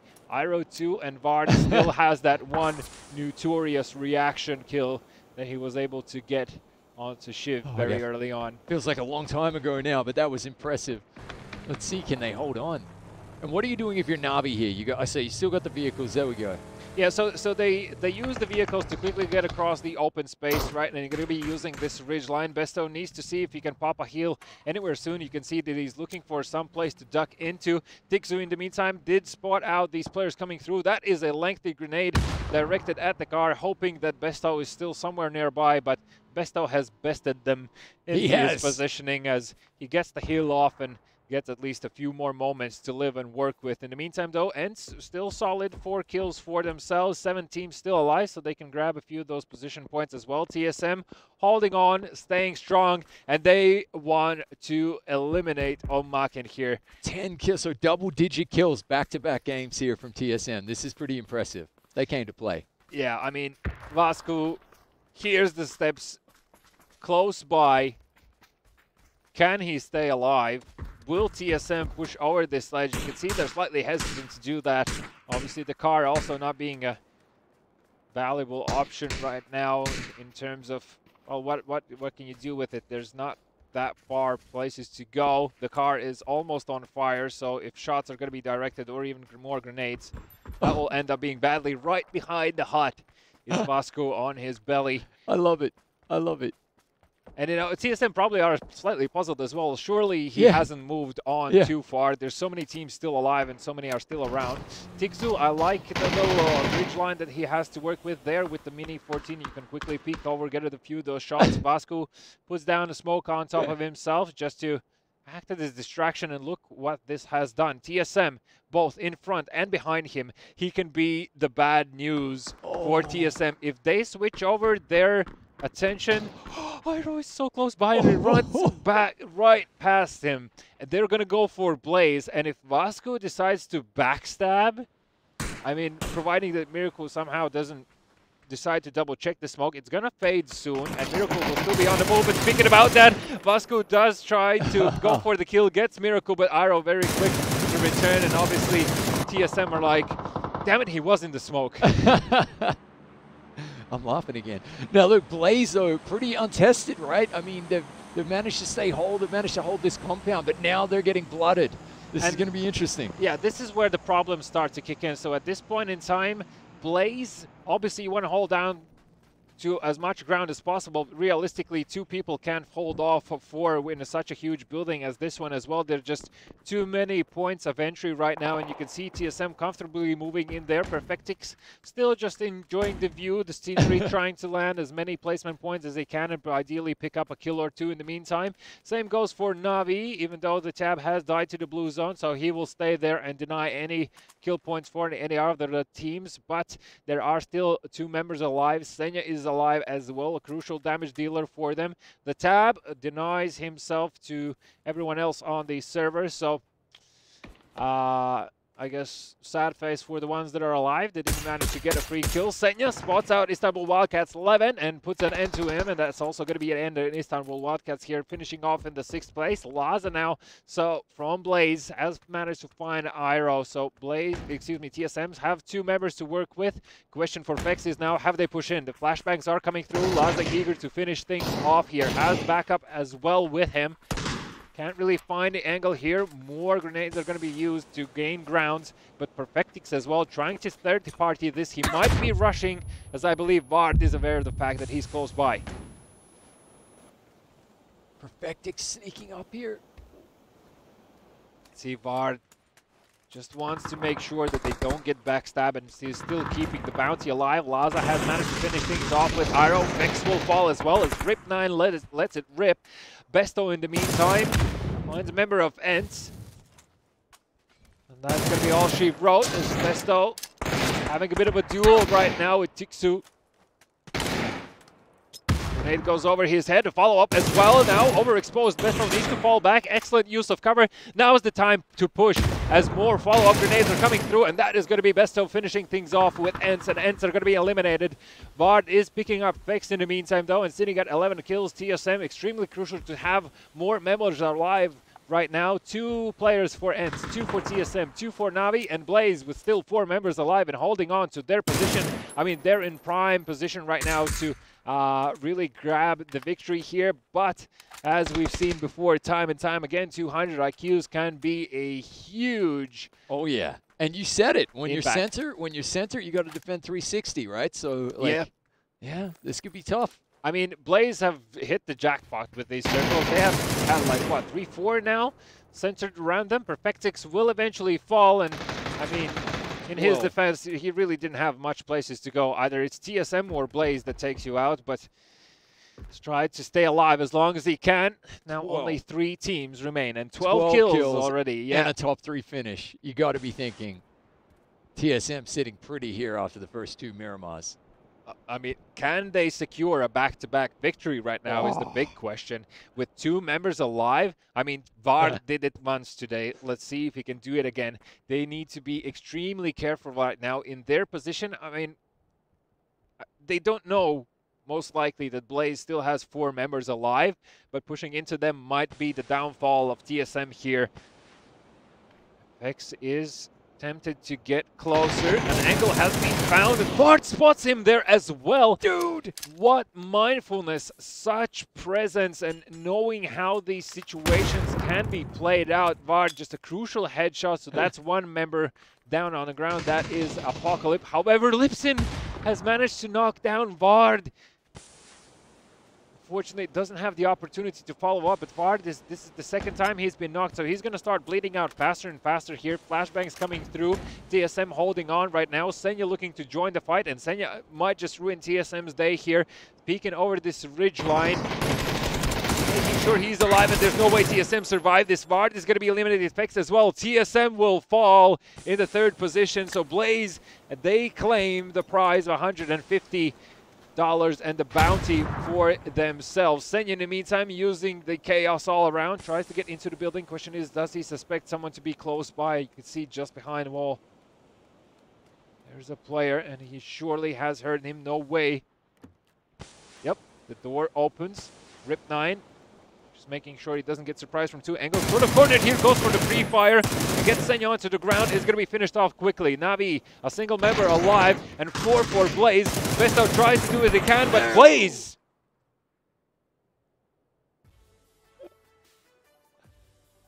Great finish. I mean, Blaze, look, they managed to really push everyone out of the buildings that they tried to come into. They held on to, I mean, their building perfectly, in my opinion. They were always in the center, made sure defensive positions are up, made sure they have a 360-degree view all around. And I mean, in general, what's your impression? Oh, they held it well. And you said it's really, really difficult to do. They held the center. It was fantastic. A great way to go to intermission. I got to tell you, I'm ready now. I need to rest. So let's do it. Let's take a quick break. When we come back, a bit of more breakdown, and obviously moving on with Erangel.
wanted to earn money selling your own custom merch? Starting your own brand has never been easier. Head over to Printify.com and choose from hundreds of products. Upload your design and customize to match your brand. Opportunities are endless. Publish products straight to Shopify or any other store and let your followers know.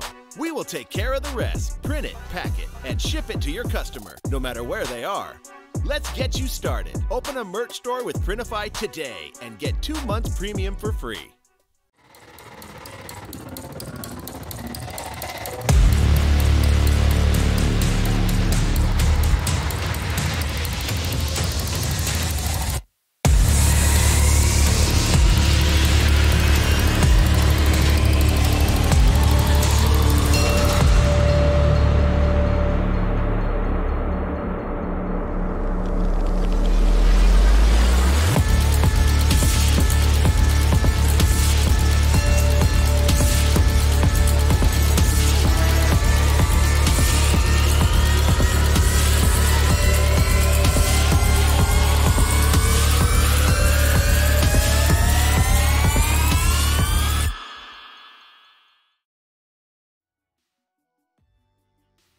Bam, we're back in the studio.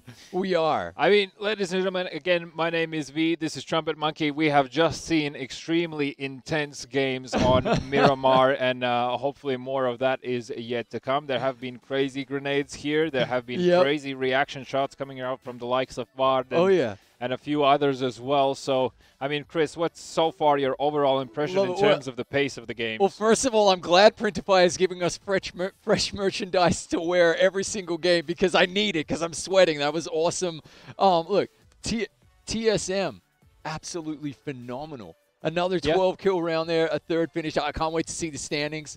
They're going to be coming up any second, and I'm pretty sure we know who's going to be top spot right here. Well, yeah, speaking of the Devils, at the very top, this is 23 points, 13 kills. I think, wait, these are the first games. This looks like first games. Yeah, we've been here before. But I'm pretty sure we are actually going to be seeing the pretty much the same standings coming up right there in terms of who's there. TSM so far have had an incredible run and proven yet again to anyone who was doubting them looking back the results from the first weeks that they're definitely a force to be reckoned with. They can definitely rack up the kills the same as Omaken. I mean, if you look at in terms of 2 games, Omaken have had a horrible time so far in terms of kills gained and just positioning as well. And TSM on the other side are just like, you know, insane so far. So there we go. Okay. There we go. Yeah, this looks more true right now. So a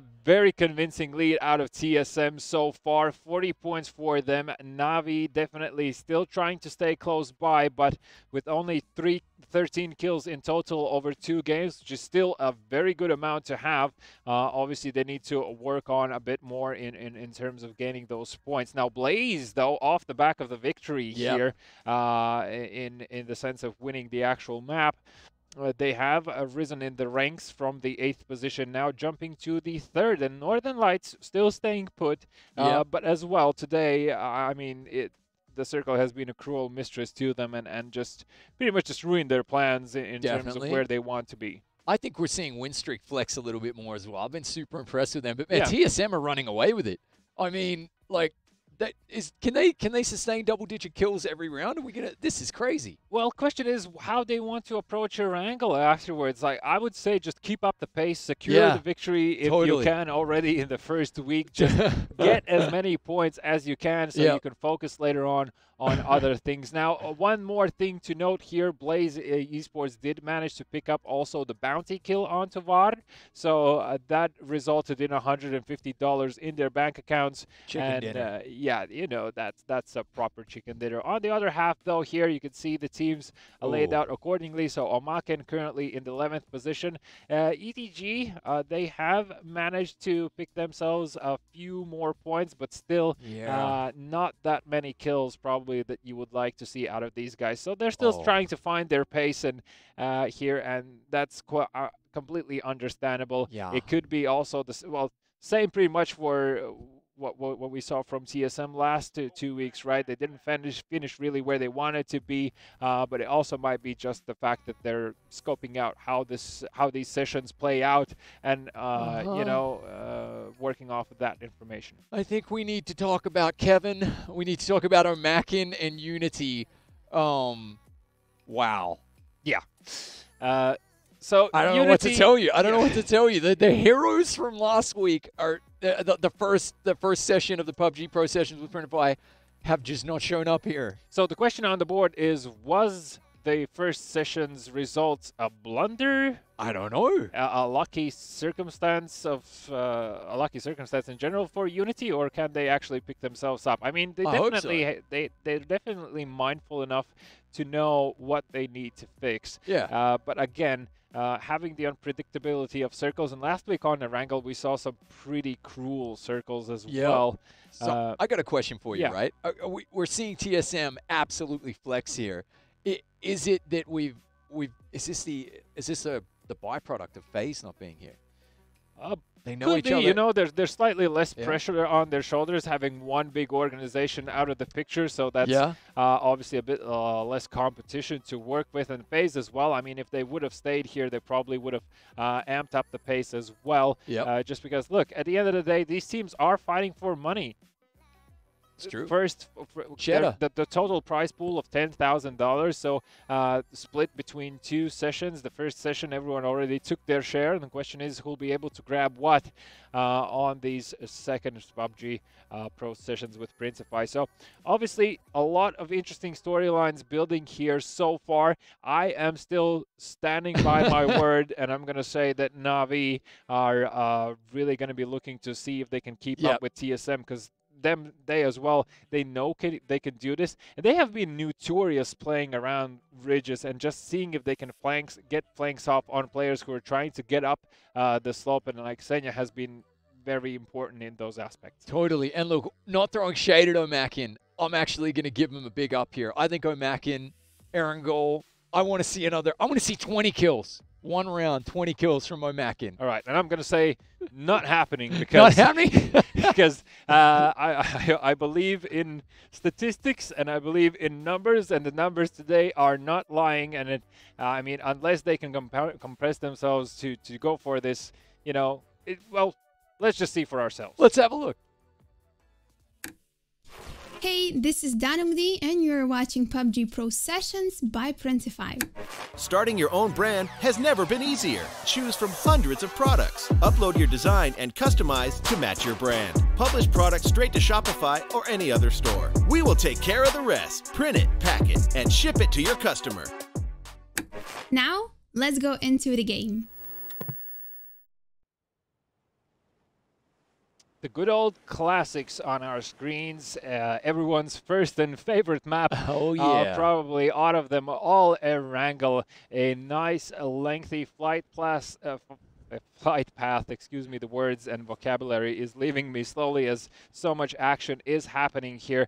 Now, talking about etiquette, in terms of landing spots, they do tend to favor the area between Rajak and Ruins. So that's probably where we're going to see them as well. Razor Edge are not far off from there too. So I'm curious to see how this will pan out. Game Frame seems to go for a more safer location. Northern Lights as well, picking Zharki, a place they have known to be landing at and are going to be playing from the north downwards. So I mean, you mentioned it, etiquette there. That they're keeping some pretty interesting company with TSM and Liquid in there if they do decide to go to their normal haunt. Yeah, and Winstreak and Omakin are also in the bunch there, so surely some of these teams will meet along the way. Page has managed already to secure a vehicle there, and it looks like he's going to be going towards the Yasna Polyana area. In the meantime, George Paul also has been filled with a few teams. The zone is very, well, as decent as it gets, I would say. The only water in there is pretty much just the river towards your middle part of the map. Everyone, I would say, should be pretty happy with the circle itself. I mean, there's no real hard rotations. The only issues that might come across might be for Northern Lights, considering they still need to somehow find their way into the zone in between 3 teams. But I mean, the first zone doesn't hurt that much, so you can still stay within the blue zone just to make sure that you have a safe pathway into the next one, and that's probably the more beneficial approach here for Northern Lights, just to scope out where the teams are as you are getting into the circle out of the blue zone, and that's probably something that they're going to be working with here in George Paul, though. So you have ENCE and Unity, both teams here dividing the city into 2 essentially. Pretty sure they also obviously spotted each other as they were landing, so they are mindful of the fact. You can see Unity just keeping their eyes peeled towards that western part of George Paul. In the meantime, TSM landing close to school and using the amount, just the generous amount of loot that you can find in these multiple story buildings.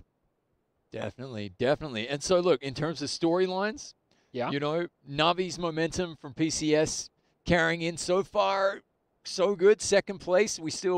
You're expecting big things? I am absolutely expecting huge things out of them. I know they can do it. I just want to see, as you mentioned before, the explosiveness factor coming in a bit more.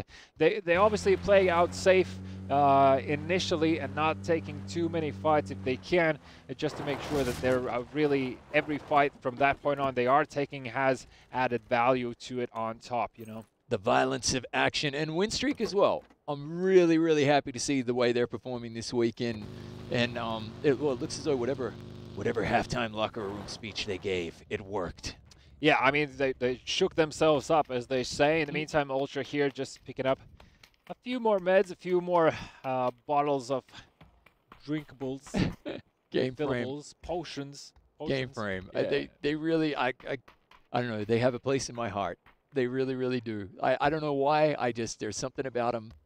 You know, there's something about Techers and Ab, that bromance that just tickles me. You're just jealous that you're not part of that bromance. It's true, right? I could be their water boy, right?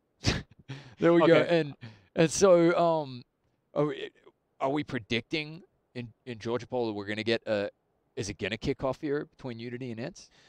It might, considering the fact that ENCE still need to move past them. So theoretically, yes, as I said before, most likely, you know, in these early stages of the game, teams want to avoid unnecessarily close contact if possible. And speaking about close contact, Jemty already will lose his life, and the fan favorite yet again finds himself out of the game as Miracle picks up the first kill for TSM, and it looks like TSM eager as always to pick up as many kills as they possibly can, and I suppose the guys are just really keeping themselves sharp for all the other events they're taking part of. And stats-wise, this is huge. Yempty, top of the kill board in PUBG Pro Sessions with Twinterply Session 1. 19 kills. He and Batulin's tied. So Omakin to repeat, to defend the title without your best player, without your MVP, it's like Jordan getting injured. You know, it's hard. Elia, in the meantime, tries to dispose of the tires on that bike, even managed to land a few shots in the process as well. TSM boys recognizing that they need to move the vehicles quickly, luckily are able to do that. So Tornado Energy so far, but oh my, Code Marco. Just a horrible turn of events for ETG very early on, as they already lose a member. Another MK14 available in the drop as well, and with the silencer on top, that's a tough combo to fight against. You know, I want Batulins to pick that thing up. I want to see Batulins with that. So you want to see how Northern Lights show the stars to everyone else. Yes, beautiful. The Big Dipper. The Big Dipper.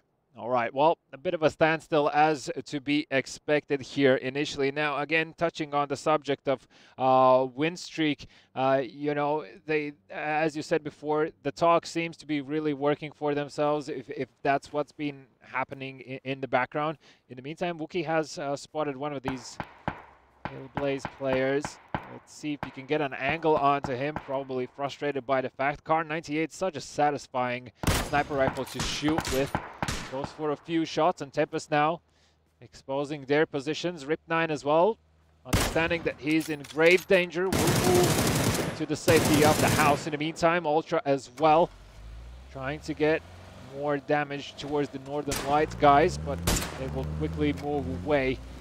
Because again, no real point to commit to anything. BSD falls to his death. Question mark? Right. Yeah. I'm Ron Burgundy. Yeah. So okay. Look, you know, once every round, somebody has to win the Tricycle with Training Wheels trophy, and you really like to see him doing, you know, a little better job than that.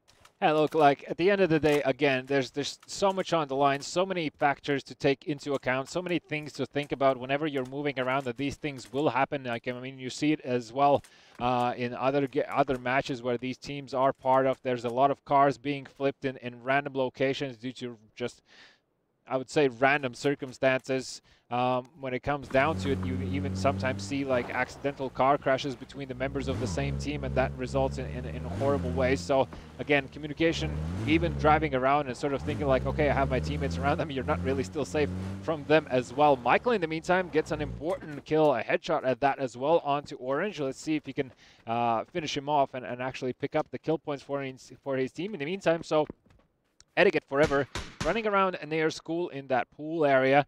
Unbeknownst to him, I believe, Tornado Energy are also close by. In the meantime, Redline have spotted Na'Vi and have done decent amounts of damage towards them. Phase 1 will close off in 30 seconds, so if anyone still hasn't made it into the zone, now is the time to move. I mean, we saw previously that Northern Lights already moved long before the blue zone went, so my prediction of them staying behind in the blue zone and sort of scoping the situation out from their perspective from that point on didn't come true here. Senya, SLR in hand, looking to see if you can spot any of these players. They need to move out here. They know their positioning has been compromised. No kills just yet for Na'Vi, but again, as expected during phase 1, you don't really get that many fights initially. So, fun fact for Senya, he listed his favorite moment as a PUBG Pro player where he had a fight with ETG in the PCS2 with a melee weapon. Oh. So Senya is just hardcore. Speaking about hardcore, look at that circle. Na'Vi still somehow will need to find a way into this one. A bit of a rough time. Tornado Energy making a move dangerously close to Blaze. The guys who managed to secure the chicken dinner in the previous game. Let's see if they can follow up on their success, but I would say it's a bit unlikely right now considering what caliber teams are all around. This is a dangerous situation for Tornado Energy. Laza there could find a knock or two, and the shots are connecting right now. Tornado Energy actually decides to go for a push. Apocalypse is going to be knocked out of the car here. Laza trying to return the favor, but Example, such a deadly player on Tornado's Energy side now, knows where his teammate died, so knows that Laza still is inside. Example just making sure he has a clear flanking side on the left-hand side, though. Team Liquid now joins the fight, and Tornado Energy can also, as I say, that start to ruin the day of Team Liquid very early on. 4 knocks are coming through as Istanbul Wildcats now join the fight, and it's just chaos around this compound. As QEZ even gets Forever, one of the ETG members just passing by out of the game. Example gets EB.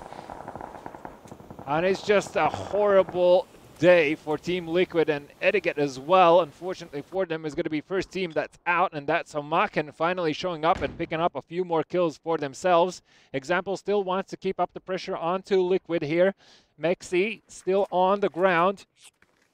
Heals coming through. And Team Liquid actually decides to go for a push here. Clib is going to get a knock onto Example, but the cover fire comes through as QEZ gets a knock onto Clib, and this is the time to push in. QEZ, he knows he needs to close the gap here. They tried to go for a res, I believe, there in a moment. Mexi in grave danger, and Tornado Energy coming in from all sides. Alia just using the amount of utilities that they have, making sure they can get free kills, a bit more damage taken. Smokes being deployed. They really want to get Example up here as well, trying to pop those boosters she created in the meantime with the Mini 14 from a distance.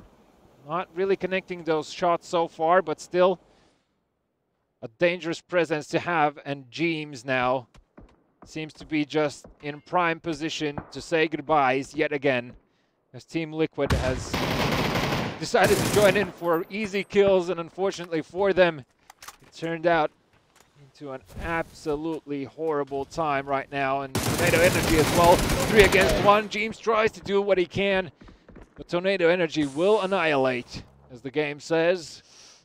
Team Liquid. Ouch. And for all you Liquid fans out there, I mean, you saw it yourself. Oh my God. It's just somehow, sometimes how these things turn out. You know, you can't really blame anyone here. So dancing with yourself in the corner. yeah, I mean, Liquid knew what they were doing. They were approaching a fight that was already happening, so that draws a lot of attention and a lot of potential for another team to join the fight, and that's pretty much what happened. Just too much firepower all around, and then understanding which is from which team might be confusing at times. And Navi, in the meantime, though, might find red line here. The Tab definitely aware that cars are close by. First shots already being made, and there's actually a few of those fights happening around the board. These teams are moving in. Unity most likely will meet their doom soon, because Winstreak are guarding the zone, the very edge of it. In the meantime, Michael, along with the other red line members on the move, still have yet kills to pick up. Alia, in the meantime, has found Lipson, so Blaze suffering losses relatively early on, as still 14 teams are alive. Grenades now being put over towards the side events here. They're going to try to do the same just to deny any push, and Omaken really are on low health. So need to be careful and not over push this one. Vasco did manage to pop a heal in the process. They still have flashbangs, so in theory they can follow up after these, but they need to be confident and they need to do it as a unit.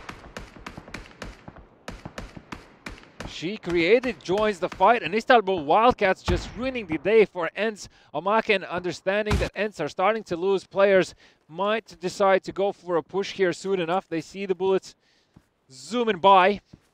And Page evading yet another grenade. The peek is going to come through from ENCE here, and they have the headshot angle to work with. Page right now probably wants to stay as close as he can to the ground. Another grenade pops as Tiksu now loses half of his health. Is going to be forced to pop the syringe there.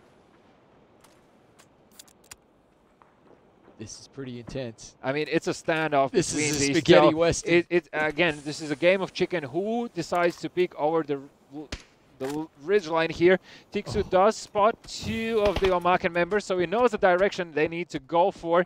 Needs to be wary of the fact that still someone might be close by left-hand side. Eagle, quick peek, doesn't reveal anyone, so he's just trying to focus all of his attention that direction. And he's guessed it right so far. Now this dip obviously offers a lot of cover from the surrounding teams, but because there has been fights happening, because there's a burning vehicle, there's smoke as well that can be seen from a distance, so we know for sure that Istanbul Wildcats is watching. Question is who else also is paying attention to this, as Phase 3 is about to finish in just a few seconds, and the next circle is going to be up for grabs. Oh, and a hard twist here towards the south. Ooh. As Northern Lights now have a difficult terrain to work with alongside with Winstreak. As mentioned before, Unity, I'm sorry, but I just don't see them making through the likes of Winstreak, TSM as well along the way. Yep, but they did just drop Batulins. Batulins is gone. So, I mean, if you're going to have to push through, take out the meanest man. See what happens here. Yeah, and you can see, well, for Unity being in this position, this is pretty much the only cover that you have to work with. Like 2-3 hills, a few trees, and then the rest that you have in front is just buildings that are already taken. Northern Lights now on the move are going to be passing close by Omaken. Surely they'll hear the vehicles. So question is, do Northern Lights decide to go for a quick pit stop? They don't. Oh. As Istanbul Wildcats scare them away, and They're going to be holding on to this compound. Northern Lights might drive into Blaze players right now. Oh. Absolutely devastating news. Will we see a knock with the car? Spyro jumps out, but Riptide already prepared for it. Lixin as well joins in on the fight. And Northern Lights are going to be eliminated as Blaze takes Northern Lights by surprise. And even the revive will happen. Like, wow. They even, I mean, insane. Blaze dropped the molly at the feet of Northern Lights as they were getting out of the cars, and that was like the perfect move. It dealt so much area of effect damage, as well as just the fact that it forces the player to move out in the open. And at that point in time where you're being shot at, you're on fire, and everything else is happening, you're just like, you know, bye. That was one of those IQ 200 moments right there, yeah. I mean, the instant thinking, the reflexes, that was awesome. Yeah, well, GameFrame have found themselves a nice little compound to work with, but they will be forced to move out of here, so they need to start thinking about that, as still 1 minute and 30 seconds remaining. First move's already being done. I think that currently where Istanbul Wildcats are located at, they have a very good understanding of what's happening around them. Yeah, and Win Streak, this is where I want to see them get aggressive right here. This is, again, you got to flex. You got to take it to TSM here. Yeah, I will agree with that to a certain degree, but they need to be mindful of the fact that Omaken are still close by. Offstring finds a nice angle here, so that's one less window for TSM to work with, unless they themselves have something to say about it. There's a hard shot being taken, and VOD in prime position together with Iroh to spot these players out, and now it's a problem for Winstreak as more shots are coming through, and TSM surely are going to be pushing off the back of this as Wanderer is down on the ground as well. Tixu has joined the fight and finished off Offstring there, so TSM know there are only few Winstreak members alive here. They're going to be pushing here. So aggressive. And look, Iroh just holding this angle, giving a hard time for these Winstreak players. Dangerous Peak BSD somehow gets the drop onto him. Maxi puts the grenade in the air. That's going to be almost a nail in the coffin for TSM members there. As I say that, Vasco now joins the fight, and this is what I was saying. Omaken are still an ever-present threat. In the meantime, BSD has spotted these Unity members that are trying to move closer. They're out in the open. I mean, there's not much you can do in that field, and we're having GameFrame around you as well. As I said, I don't see Unity making it alive here. Blaze Esports, in the meantime, are going to be eliminated in the 13th position. ENCE also goes down. Vex will be knocked. TSM sitting at 5 kills. However, Vex will be revived, and with 3 members alive, TSM has great opportunities to try and pick up a high kill count win here. I can't believe Omaken survived that pit battle with ENCE from earlier and are now really still in the thick of it. This is looking pretty good for them on the OG map. Hopefully Redline, they can do something. I mean, I'm not really a fan of their position right now. They know they are sort of surrounded from 2 directions. Their only approach would be to try and see if they can drive like straight out of both of those teams, just go in parallel with them, but that obviously comes with certain risks attached. They're just under the guns of Tornado Energy there, though, aren't they? In fact, it's risky business, though. Na'Vi in prime position to see if they can go for that weapon drop, though. That would be a valuable pickup. I like to see the fact that Tempest are still alive and they are paying their attention towards the Istanbul Wildcats.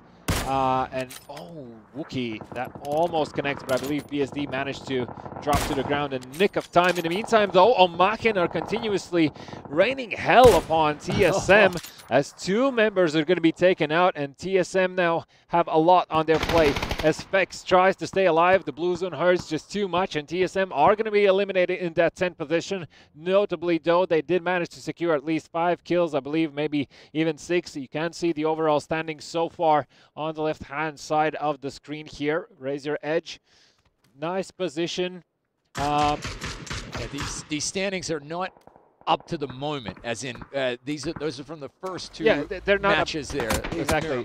So they're not updating real life. In the meantime, though, Page finds the final shot onto Unity. Hyman was the last man standing. He's going to be eliminated Unity, though, a bit of better result than what we saw in the first 2 games today. T-Bone, in the meantime, finds a kill onto Ab, one of the high damage-dealing members out of all of the players here. Mackin, coming under fire right now, and they just lose a man. But Page is gone. But look, they lost the empty early, and they really went down. They're still in it, but they've really flexed since then. Very impressed. Well, that's the thing, right? They know how to pace themselves, and this circle is horrible. Tempest, Omaken, Istanbul Wildcats, and even like Tornado Energy, the fact that they have this road to cross to make it to the circle, that means they're going to be in the open. There is a hill to work with. You can see Senya is already positioning himself there and trying to deny as much grounds as possible for everyone else. And I mean, so far in my head, Na'Vi are running away with the victory in this one. If they play their position right, the positioning definitely has been something of a strong suit for them. And Razor Edge now clash with Redline as Monkey knocks down Ivos with the car. Return fire coming through from Marv. And it's just, raise your edge. Speaking about being edgy with the edges of their vehicles, they eliminate Redline in the most horrific traffic accidents that you might witness here. That was carnage. Speaking about carnage, though, Na'Vi now taking use of the opportunity of the chaos that has been happening around it. The Tab comes in with the spray down, gets a kill onto Udyr with a headshot, looking to see if he can follow up, uses the vehicle as a cover, swaps through the SLR over. Oh my god! That hurts. And the grenade on top as well. Na'Vi, what are you trying to prove here? Aduzi able to respawn. However, Monkey will be knocked by the Tab, and more grenades, more flashbangs are coming through. Na'Vi will eliminate Raise Your Edge, and Istanbul Wildcats will fall in the background as well. So we have Na'Vi with 3 members, Tempest 4 members alive for them, and Tornado Energy still alive with 2. And I'm very happy to see that, because in the first 2 weeks Tornado Energy definitely didn't have the run that we would be expecting. Speak about running, it's about time they start doing that as the grenades start to come through from Tempest here, and Tempest know they have the man advantage right now. They are using every little bit of damaging utility they can. As example, already will be knocked. Alia, last man standing, try to deploy these smokes, trying to provide a safe pathway, for example, but it doesn't matter as Pixelic comes in and with the headshot puts an end to him, just execution style. Carnage, mate, carnage. I'm still reacting to the roadkill. Oh my god, Na'Vi showing up with killer instincts. Ooh. Alia so aware. Pixelic tried to crawl in there, and I mean, look, Tornado Energy, 10 kills for them, a killing spree on top of that. Alia does an excellent job to maximize his team's profits here as he finds one from Tempest. And obviously the amount of noise that's been generating, look at the mini-map. Na'Vi are closing in. They are essentially pincering these teams across the road, and look, the circle falls in their favor as well. There is no way that Na'Vi are losing this. No way. Na'Vi on 5 kills as they put almost an end to Tempest. They still have a single member alive, but I mean, Wookie, you know, your spirit animal, he's about to crash a grenade, and never mind, as Na'Vi secure the chicken. Hey, this is Danumdi, and you're watching PUBG Pro Sessions by Printify. Starting your own brand has never been easier. Choose from hundreds of products. Upload your design and customize to match your brand. Publish products straight to Shopify or any other store. We will take care of the rest. Print it, pack it, and ship it to your customer. Now, back to the studio. So are you freaked out by how has it been going for Na'Vi, or would you like to hear more? Oh my god, that was awesome. I want to shout out to our observers there. I am certain that our observer jumped in his chair. Whichever one of our observers actually got the roadkill kill cam there, that I feel for him. That was a jump moment. Yeah, if there are moments of carnage, that was definitely that. And I mean, for Redline as well, it's not something that you would expect for the team that's driving into you to full commit to just like road kills essentially, Yep. and seeing if they can get their knocks. But at the same time, with being so close quarters, it can get so quick, so hectic, so quickly that Definitely. you can't even react to all the cars that are moving around, and there's just so much chaos happening. Now, I really, really must put it out there for anyone that missed the importance of Navi's push in that situation. They just saw a team being eliminated. They knew that both sides definitely took some heavy damage either way. There's no way that was happening simply. So they just ran in and racked up easy kills. And I mean, the tab there. Holy moly, those SLR shots. Is epic, and that's the killer instinct we're talking about. That for me, that is what, like, all of these teams are fantastic. They're all pro teams, okay, but that killer instinct, that kind of picking the moment to get really aggressive like that, I think that's the difference. Well, let's see how it looks on the big picture after the game. So this is Erangel's first map results on your screen right now. Navi have secured the victory, 16 points. So only by a single point over Tornado Energy there. And that's just pretty much, you know, off the fact of their position. So Tornado Energy definitely, I mean, Alia there again, racking up those kills for his team, and so the others, and I'm very pleased to see that. Tempest as well. Yeah. I mean, look. Solid 10 kills for Tornado Energy. A shout out to Mac and Sport. You lose Yempty early on. I thought they were done, but they stuck in there and they really stuck it out. It was good to see. But yeah, TSM, a little bit of a surprise. I mean, they were slightly, in my opinion, they were slightly over eager to push for kills in that situation where they lost their lives. Understandably, that's where you want to build upon momentum and start to pick up those kills. But I mean, essentially, it was slightly unlucky for them. They were in the lines of fire from Istanbul Wildcats, and there was another team that they were fighting with. Was it Ents? Just too much action right now. But yeah, you know, there's already two teams that you're dealing with, and if you're pushing into that, there's not really a better result that you can hope for. You can see the bottom 8 here right now. Etiquette, yeah, still finding their pace. And can we have a moment's silence there for Northern Lights here and Blaze dropping the molly at their feet when they rolled up. That, like you said, IQ 200. Cloudy skies on Erangel and not a star to be seen. So big facts. And isn't this telling, all right? Etiquette coming through on the OG map for getting 0. Well, I mean, yes, I can agree with that, but something that I would like to point out here is that the Tab is going to be the man with the bounty on his head. 5 kills, 555 damage. The man just, I mean, you can't really hope for a better result in terms of having beautiful numbers on the board. Example as well, very good damage, but look at Alia, 781.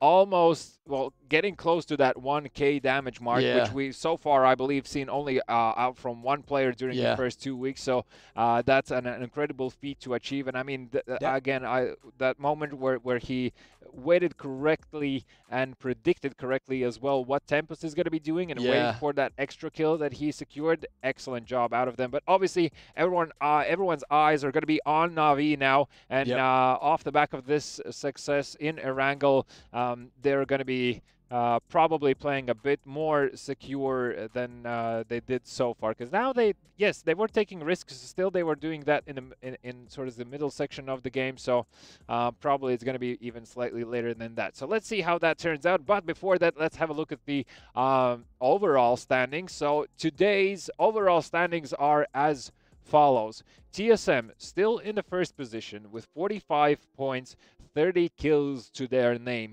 30 after 3 maps. That's averaging 10 kills a game. That is some level to hold. It's pretty solid, but again, only the 5 competition points that last round, right? So like they've left the door open for Navi. You know, that's a little bit worrying. It's going to be a tight finish here. Yeah, but well, Navi also had a hill to climb, and as I said before, with the immense work that they put in and with the correct decisions, the understanding when to push, when not to do that, when to join a fight, when to back off, and obviously still making use a lot of that groundwork that they have been doing and positioning themselves in ways where it's extremely uncomfortable for teams to walk towards their direction. That has been pretty much the pivotal moment here, why they have moved up to the second position, sitting at 41 points, so only 4 behind TSM, and they do have the opportunity to overthrow them at the end of the day. So if a fight erupts between these two, you can expect for Na'Vi most likely to fully commit to that fight, as long as it's reasonable for them considering the situation given. Moving on though, Blaze, very happy to see them sitting at third position right now. And Tornado and Energy, who closed that gap that they had previously with this beautiful performance on Erangel, and considering the circles that they had and how much open space was there to work with, somehow they stayed alive close to the road. So that was arguably, I think, their best round of the entire PUBG Pro Sessions with Printify. And I got to tell you, their coach, Elite Player, he's pretty happy chappy right now. But look at Omakin. Is there any chance that Omakin can pull off a dub and that match that ninth? I see you said it won't ever happen again. Oh my God, they're poised. They're poised for something brilliant here. You know, I think it might, having the mindset that you've achieved something so great once and then having the pressure on your shoulders of everyone expecting you to repeat that feat, I mean, we might be playing with their minds a bit here. So hence the result. I mean, we saw a few times today that they went for fights that are risky in their essence, and obviously were caught out a few times as well. So perhaps they're just, you know, trying to feel what the general mood is today.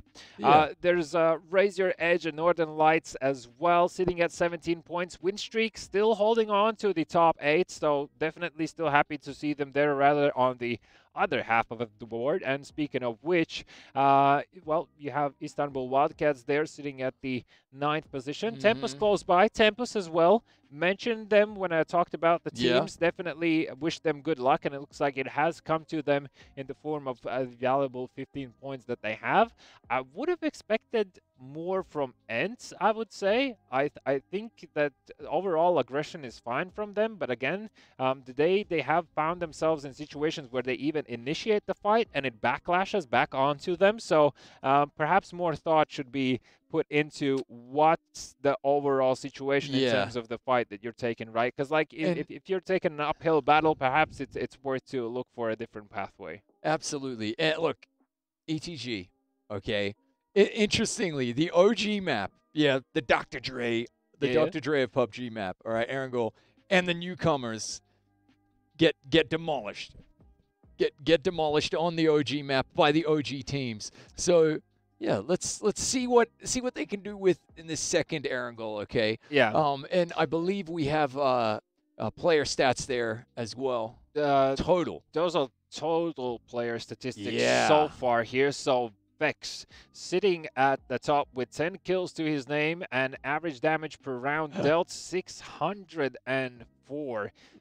The trifecta from Na'Vi though right there. Yeah, but Ward at second place, and I mean he's been a huge impact today. Again, I'm sure the highlight of the day was that reaction kill that he got onto Shiv.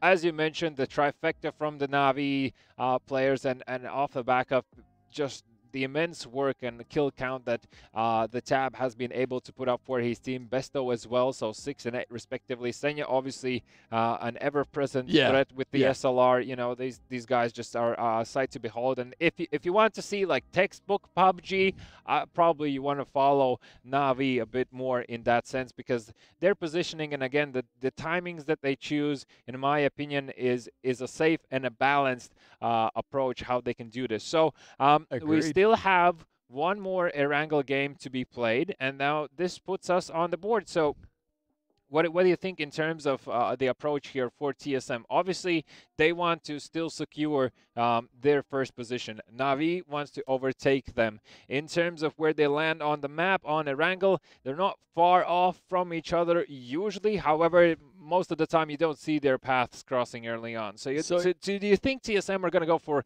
even a more aggressive approach? I hope so. So one of the storylines we had this week was Na'Vi coming in, carrying the momentum, and my big question to you was, did they mix up the tactics? I do want to see them mix it up here. I want to see both Na'Vi and TSM mix it up. I want to see them try new things. because this is a PUBG Pro Sessions with Printify. It's literally meant to be scrimmages for money. And so I want to see him try something different, getting ready for PCS. All right, so you always want to keep it fresh and always want to keep it interesting just so you have more stuff to ponder upon during those off-stream moments and once we are preparing for the games. Well, I mean, ladies and gentlemen, I think it's about that time that we see the final points game of the day, but we still have a VIP round after that. So let's see it. Erangel, second game of the day. Hey, this is Danumdi, and you're watching PUBG Pro Sessions by Printify. Starting your own brand has never been easier. Choose from hundreds of products. Upload your design and customize to match your brand. Publish products straight to Shopify or any other store. We will take care of the rest. Print it, pack it, and ship it to your customer. Now, let's go into the game. Into the game we go as well. This is a slightly worse fight path, I would say, for the teams, the likes of Raise Your Edge, Istanbul Wildcats, perhaps Northern Lights as well, that sometimes tend to go for this western part of the map, the likes of Gatka, Primorsk and others. So let's see how this pans out. Raise Your Edge decide to go for the military base, so going for that high tier loot, even though obviously the loot has been balanced out, so everyone has a decent opportunity to grab a, and they, let's just say a polite rifle, right? And not running around with a Tommy gun. They're no, yeah, there you go, the Chicago typewriter. That is Gacker is normally their stomping ground as well, so that's super interesting. And look, Unity do favor. I guess do favor the island quite often as well. Novoretnoye, yeah, Novo. So I mean, this is pretty standard, really, from their perspective. And something as well to point out for perhaps for someone that's new to the whole esports scene.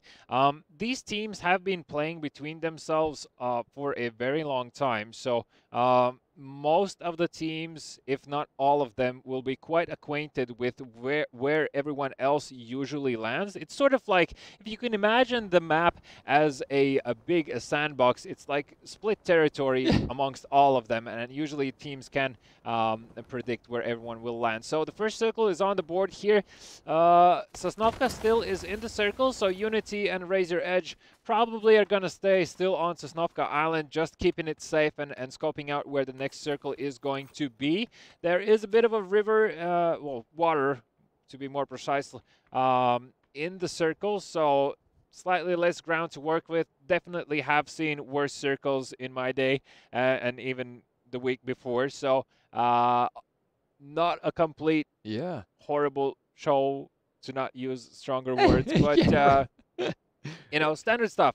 Right, so yeah, the point I wanted to make is that because everyone knows more or less where everyone else is going to be, you can really start to plan more how you are going to approach these teams. You can sort of predict that, like, okay, guys, look, if we're going to be going from mill to power towards mansion area, there's a chance we might run into Navi, because they do tend to land around mansion or prison. Alternatively, you can find them at ferry pier sometimes, and you know, it's stuff like this that these teams also need to take into account. Based on who they might potentially meet, they also might prepare for what sort of fight they potentially will have to take, and so on. There's a lot of theory crafting involved here, but because it is a battle royale format, because the circles are random, I mean, you know, you can, yes, from experience, you can try and predict where they will finish, but the game, as we've seen so many times already, can be absolutely cruel for your plans. In the meantime,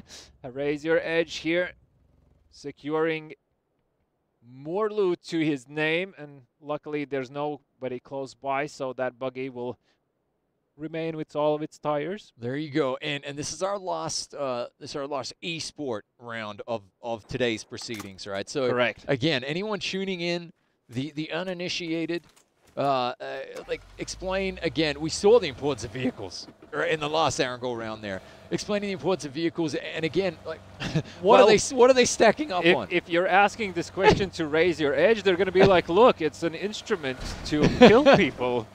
And it is, rightly so. If you find someone in the open, quite oftentimes you can you can get an awkward angle onto the car, and you can just be overrun pretty much by it very easily, right? But yes, rotations, and chances of being able to relatively freely move around the map is the key factor here. Being able to quickly change locations, to quickly secure buildings, that is the thing these players are all about.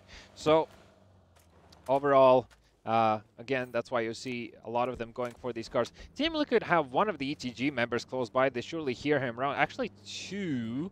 But James is not going to go ahead and he's not going to take the shot just to not reveal that they are in that compound. In theory, by not taking those shots, you can actually try and lure someone in. But obviously, the team's members as well passing by certain locations on the map, or pretty much actually any. They're scoping out also small clues around the environment to say that someone has been there. So, you know, doors left open, windows knocked out, stuff like that. That's all clues as to if someone might still be there or someone is close by.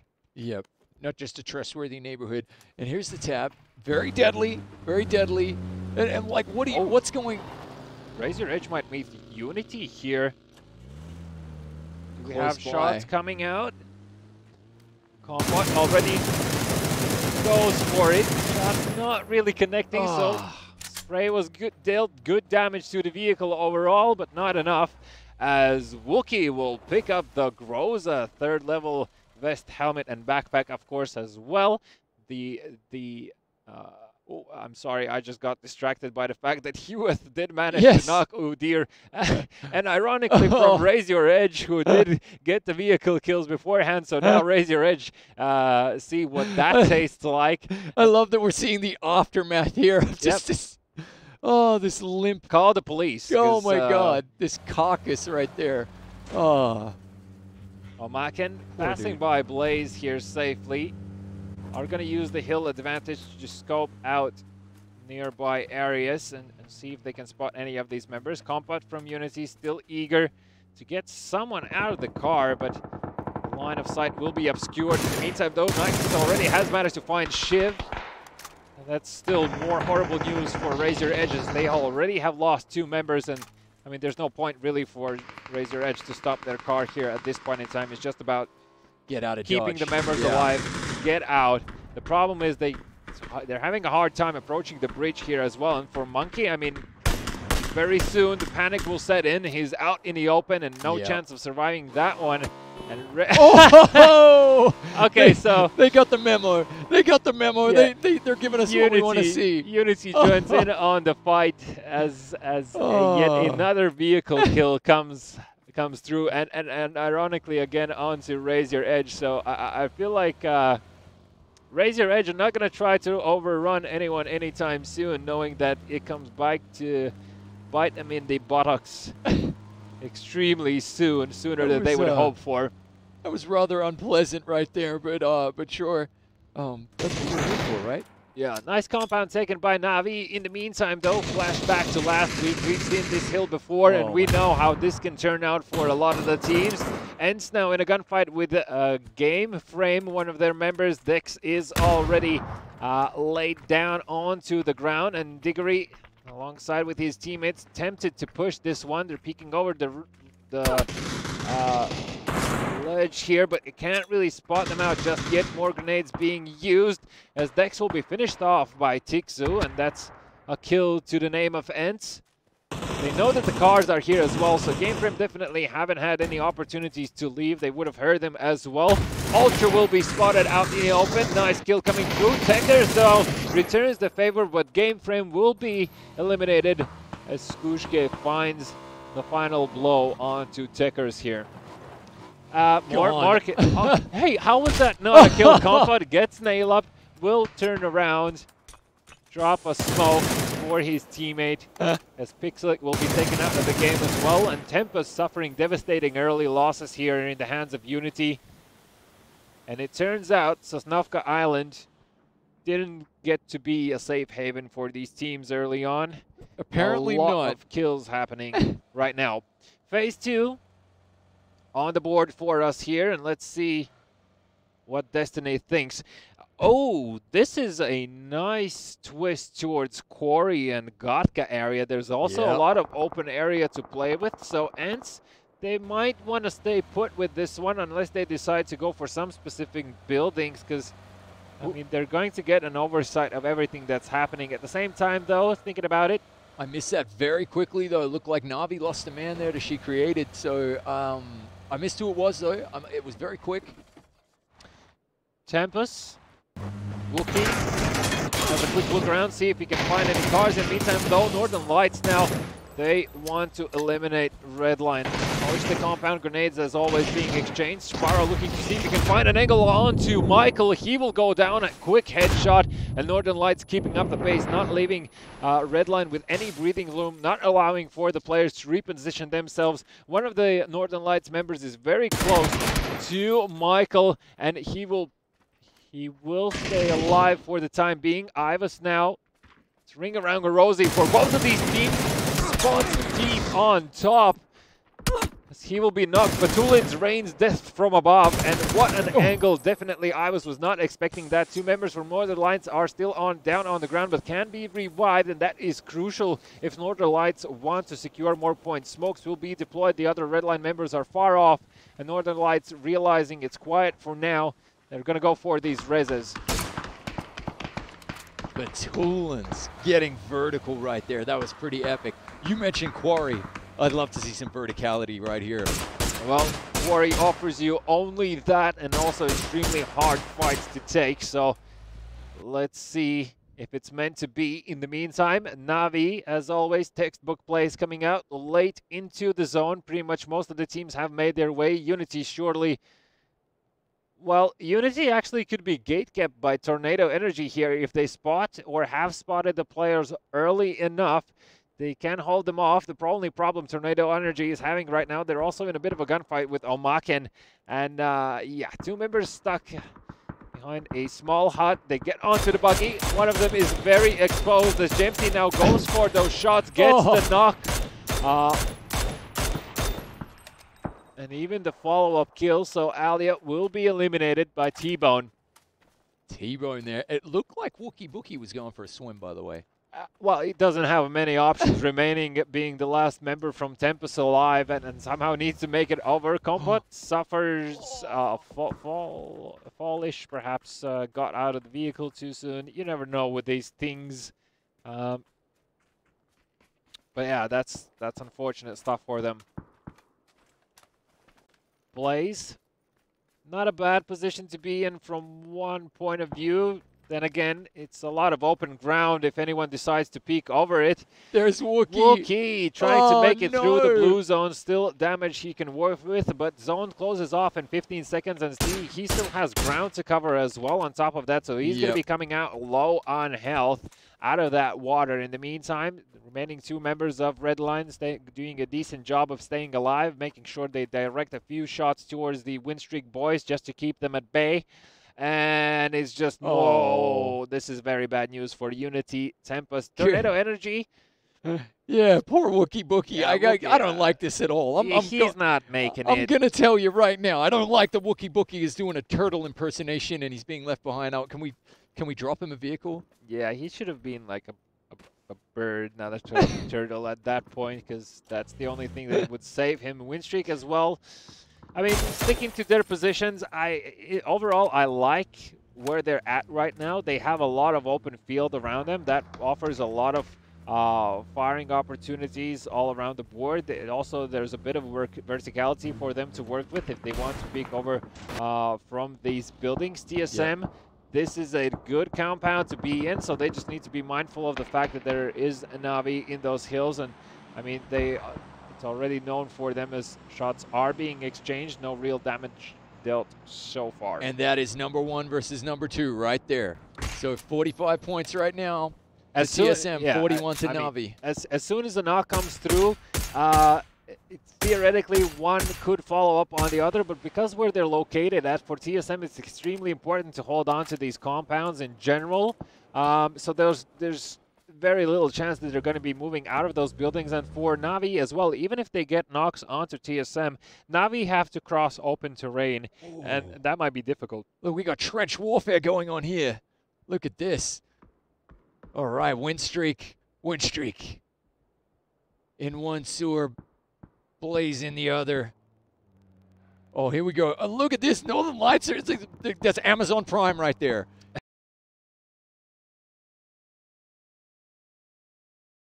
Dice gets delivered right there. Shout out to our title sponsors, Printify. Yeah, the other lights were sitting there like, we would just like a few new T-shirts for us. Throw in a mug as well if you can. A few sweaters and the likes of that. So now, have they noticed though? Are they going? Are they? Well, I mean, sure, they noticed, but they also know that most likely buildings are, the other buildings close by are going to be occupied, and that is still ETG sitting comfortably there. And keeping an eye out, obviously the red smoke gives it away. Yeah. Wookiee miraculously still is alive. Wookiee. Man. The Wookiee, he got a vehicle. You can do it, mate. Go on. Yeah, pushing zone 3. I'm banging the table for Wookiee. Get in, mate. There we go. Oh, he's there. That's a Disney movie moment right there. In before Caster's karma, and he gets instantly killed as he gets into the circle. One more MK14 on the board, but considering how much open ground here as well, that ghillie suit might come in handy for the latter stages of the game if it does get, to the point of people playing snakes in the grass. That we'll have to just wait and see how that plays out. Phase 4 on the boards. Wookiee with the Grows in hand. Here's Tornado Energy's car just around the corner. QEZ needs to make a move for it. Wookiee obviously not taking those shots, not exposing his position. Still 14 teams are alive, so Wookiee still has a job to do and try and secure those positioning points and any kills that come their way. Unity as well, late to the party, but better late than never. Oh, and Laza will find Melman now. Oh, flying. Blaze eliminates Tornado Energy, and Tornado will be out. Just like that. Just like that. I mean, everything was going for them. That happened so quickly, mate. Oh, my God. Yeah, well, Phase 4 will be closing off in starting from 5 seconds as we speak here. Win streak not going to be making a move here. Yeah. Blaze as well. Probably just both of these teams hoping nobody decides to come in and rain a hellish fire upon them. The grenades are your biggest threat right now being in this position, because pushing up close with that many teams alive is not really on the boards for anyone right now, and nobody really wants to go for that risk. Not worth it. Horizon making sure he can line up that shot, and ETG are in for a surprise as soon as he stops and stays still. So, Wookiee, by the way, still alive, coming in. But win streak there have new neighbors, right? Yeah, new neighbors in the trench next door. They must be wondering what's going on over there. Exactly. Horizon now decides to go for those shots. Thunder Lost will be knocked. Horizon decides not to overstay his welcome and is going to decide to make a move for it. So just dealing damage, ruining the day, but will leave in the meat. Ooh.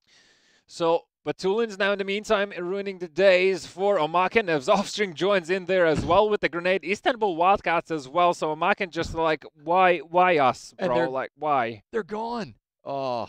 That's all she wrote for Omaken this week in terms of points. So let's see if they can perhaps just alleviate some of the pressure off of their shoulders afterwards in the Sandhawk round. But before that, we still have a wrangle to play out. Still 12 teams alive. Phase 4 on its way with a minute fully remaining. And we are aware that some of you might not hear the sound, so people are working on it, trust me. But in the meantime, BSD, with the likes of Istanbul Wolves, have secured 3 kills. Each has 1 to their name, so that's at least some points gained so far. Definitely. And there, here we go. Here's Na'Vi. Okay.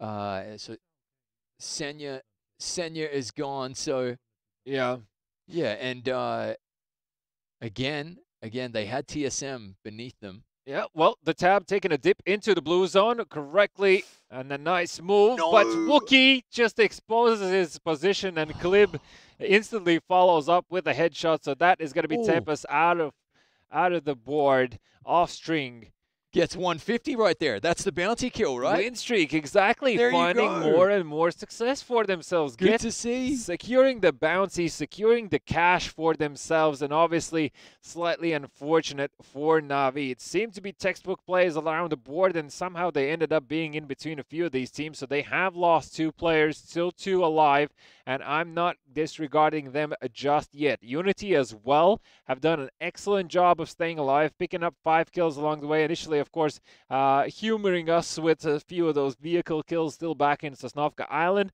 Horizon making sure he has safe options to bandage up, as Phase 5 will be on its way in 20-ish seconds, and that means that it's going to start to hurt a lot. Northern Lights now are going to be pushing into ETG. ETG again having a horrible time here, as they're going to be eliminated in the 11th position and just seem to struggle to find the correct pace for themselves right now. It just seems that they're not really aware of the overall situation that's happening to them, and they die quite easily to these teams. Team Liquid, though, in the meantime, trying to do a lot better than they have been doing so far today. They know that these buildings have been taken in front of them. EB just trying to scope out any info that he can. Grenades in hand already. And exchanges coming through, both from TSM and ENCE now. So TSM extremely important for them to not fall right now. They have a position to hold on, and with Na'Vi already losing 2 members, they might be in prime position to secure their lead for the next week. Ibi, in the meantime, spots TSM on the right-hand side, doesn't go for those shots. It's not time for that battle just yet. Trying to ruin the day for Istanbul Wildcats. That's what Team Liquid's mission is right now. In the meantime, TSM have eliminated ENCE though, and Ibi gets a knock onto She Created with a beautifully placed grenade. Problem is now still pushing into these buildings is a bit of a problem. Ideally, you would like to get one more knock, and speaking about that, oh, excuse me, that's just She Created being finished off by Clib. So different angle, Mexi as well, scoping stuff out, but because of these smokes popping up, they have the opportunity to move in closer here. Mexi trying to listen for any sound cues right now. Having a bit of a trouble to commit, and rightly so.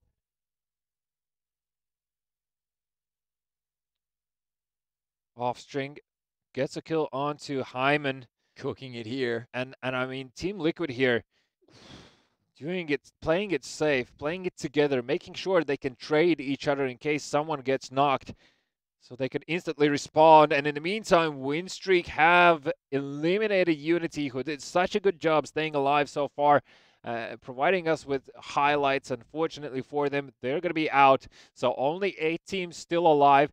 Blaze are making a move in between Na'Vi and Istanbul Wildcats. Na'Vi, it would be risky to expose themselves. Then again, easy kill potential for them.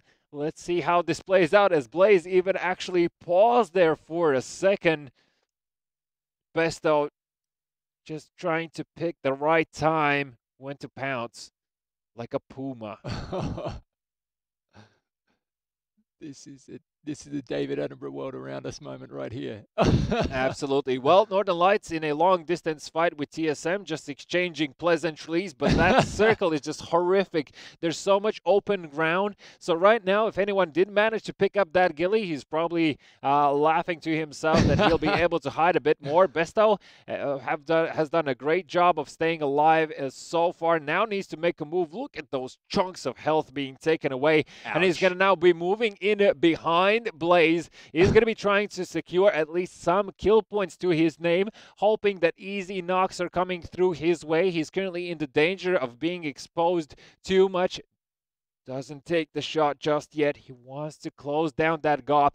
He knows the Team Liquid is close by. Knocks already happening. Clib is going to be out. Besto just lining them up the best he can. Goes for the follow-up spray. Doesn't nail it till the very end. Still gets a few of those shots in, but he's going to be found. And Na'Vi will be eliminated by no other than Team Liquid, who so far have been excellent in terms of joining this battle between Istanbul Wildcats and Na'Vi. Blaze, unfortunately, just have picked the wrong side of the coin where to go in this point in time. Redline as well, in the meantime, exchanging pleasantries there with Istanbul Wildcats. And I mean, Blaze, they did what they could. Yeah. But they are going to be out. Mexi is forced to be on the move right now. He knows still one more member is alive. He's going to be blinded by the flashbang. And Levent eliminates Team Liquid in 5th position. And now only Northern Lights, Winstreak, TSM, and Istanbul Wildcats are remaining here. And speaking about the ladder, Levent will go down. So only one member still standing for Istanbul Wildcats. Let's see if he can go for a res. In the meantime, look at Northern Lights. 9 kills to their name. They are finally showing up here today and looking to see if they can move up in the overall standings. Winstreak will lose yet another member. Only 3 remain so far as Northern Lights are close by, and Rupture just begging nobody puts a bullet to the back of his head. But Tulins, though, I like where he is in terms of just being aware what might be happening around in the circle, so he can pass on the info to his teammates. But the problem is that Winstreak are aware where both Perfectix and Spyro are right now. Rupture, of course, taking quick notes what's happening all around him, as Vard now very keen to start shooting. Right. Only 3 kills here for TSM, so they kind of need this win. They really got to hold out. Yeah, well, they do have a stack of hay to work with and a car as well to use as cover. So, I mean, it's better than nothing at this stage because obviously as soon as you don't spot anyone, you just pay as maximum attention to the grass around. Perfectix manages to dip behind cover in the nick of time. He's going to be using smoke to have just a bit more grounds to work with. He still has members around him. Spyro will be knocked again, and he's just going to be finished off by Fex. So securing those shots. Kemba looked like he wanted to join in on the action, but just too much smoke around him. Offstring as well, healing up, making sure they're ready for that next fight.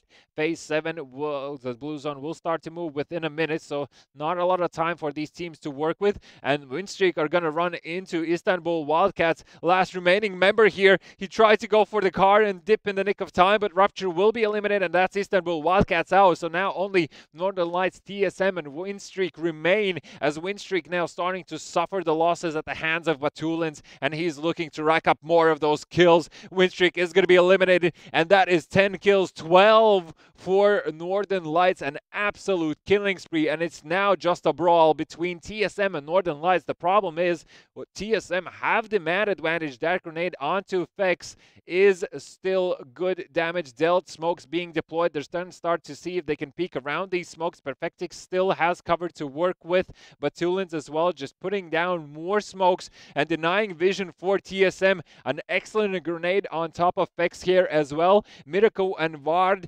perhaps a slightly more wider spread would be in order for them, but again, there's not much cover to work with here. Vard in prime position to ruin someone's day, and he spots one of the members from Northern Lights. That is going to be Perfectix, still finding the kill onto Mirko. Vard somehow didn't knock him. Hello? And a headshot onto Batulin, so Vard with his aim still perfect as always. Now only one more member from Northern Lights is standing, and I mean, as high of a task it is from Perfectix, we saw it already once today happening. He actually denies the kill points on Batulins for TSM. Perfectix, I mean, the kill will still count, but that's TSM for you. TSM, dude.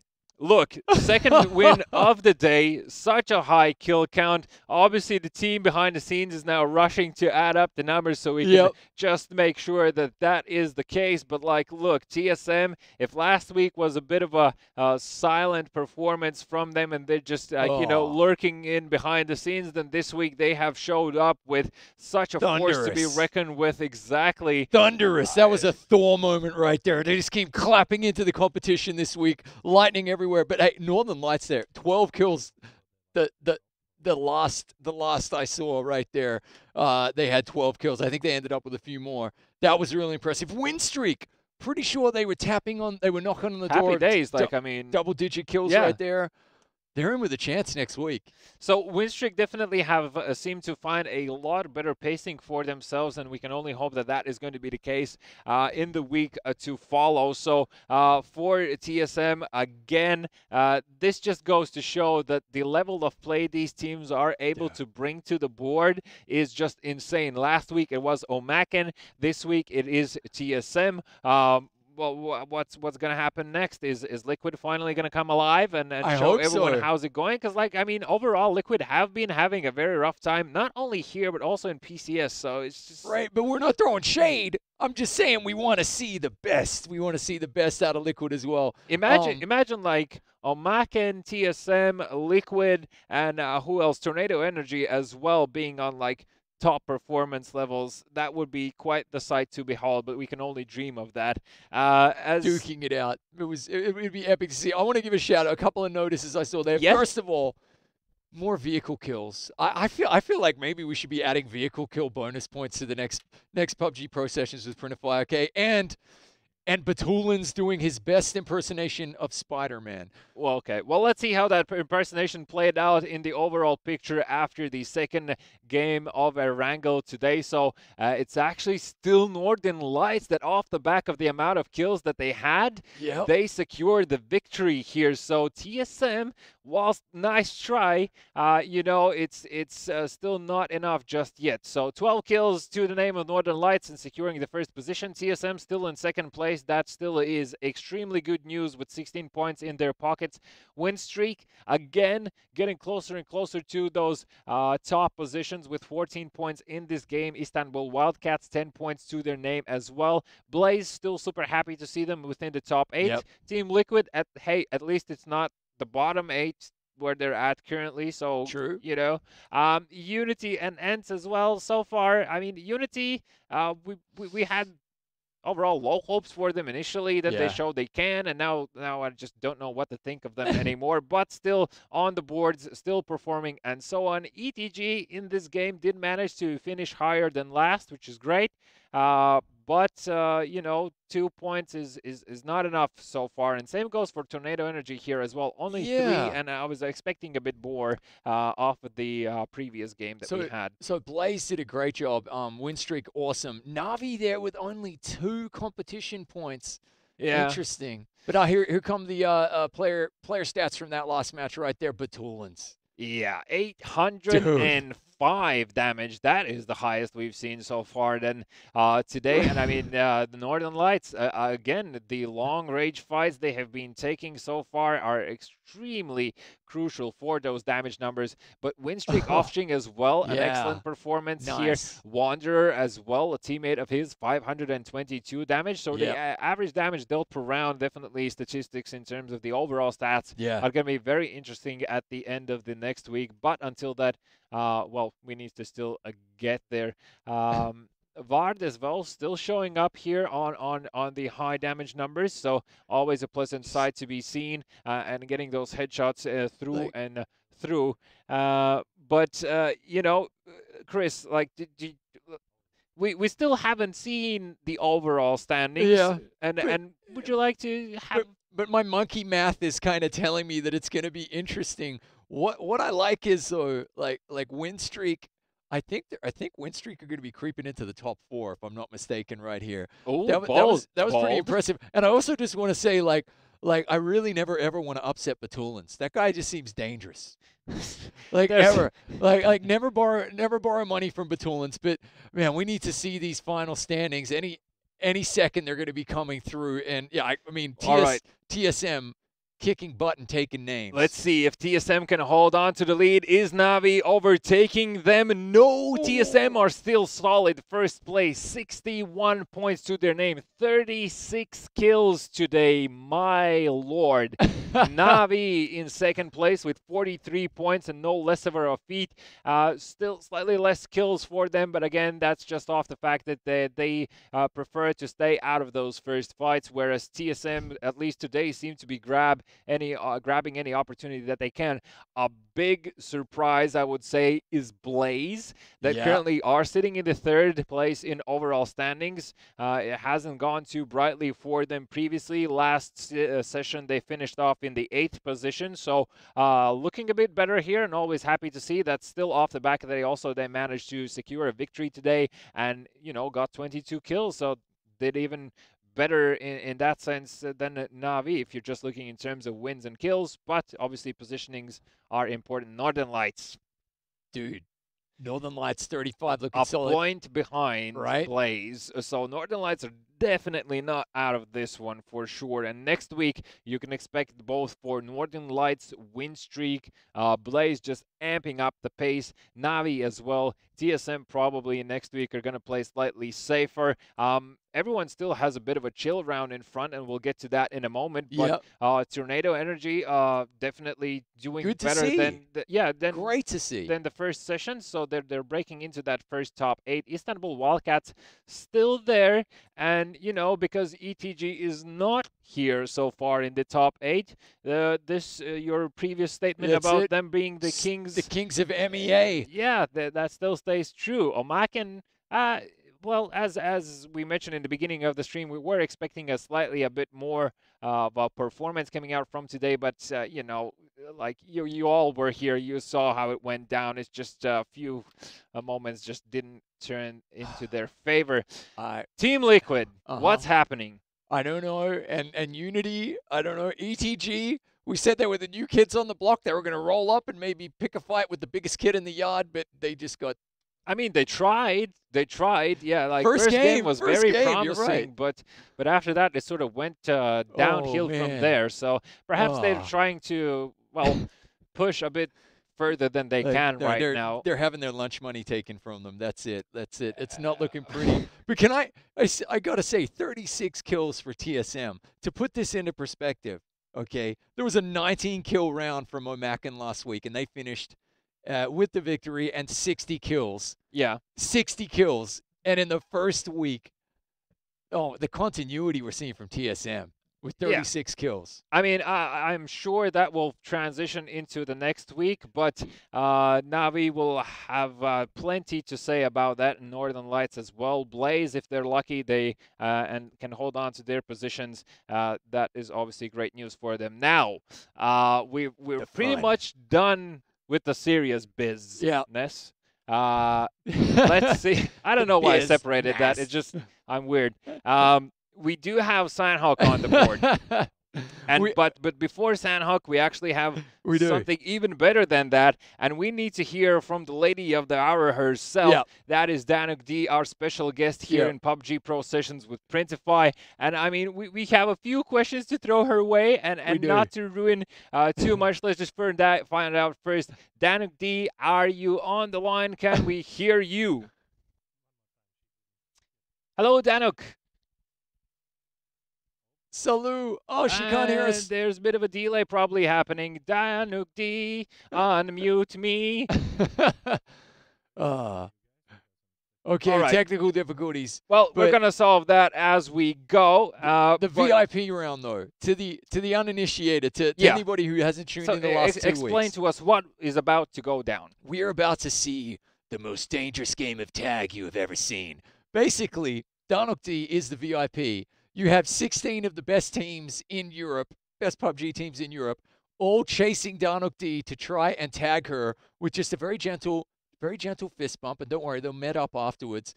And then Danuk D is tagged by that team. So she has to follow that team wherever they go.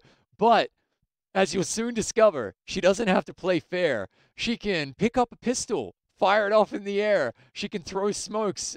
She could be basically sabotage the team that's trying to claim the bounty. But she's always leaving us guessing. A Banana Army will tell you Danuk D is a very unpredictable individual. Same as all the Sanhok rounds we've seen so far, because the first time we saw Sanhok, that ended up ended abruptly. Okay. Second time was definitely a more enjoyable viewing. Absolutely there were a lot of hilarious. LOL moments for sure. Yep. And again, I can't stress this enough. I recommend everyone to have a look at the previous game of Sandhawk if nobody had the chance. Well, if I could, make sure you're watching our Twitter, okay, and also, paying attention, being active in chat because there are giveaways, and we are tweeting our favorite moments throughout the week as well, where you can pick yourself up the Printify merchandise as well as the PUBG official merchandise.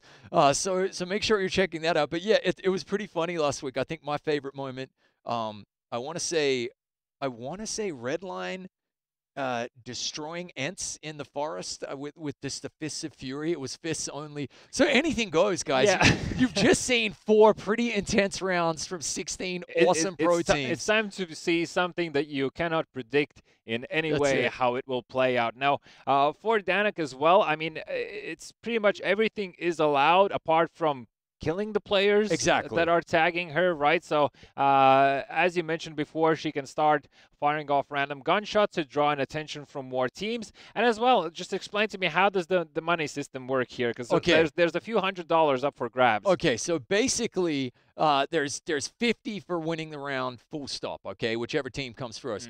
But the first team to tag her, it's $150 in the tag pool.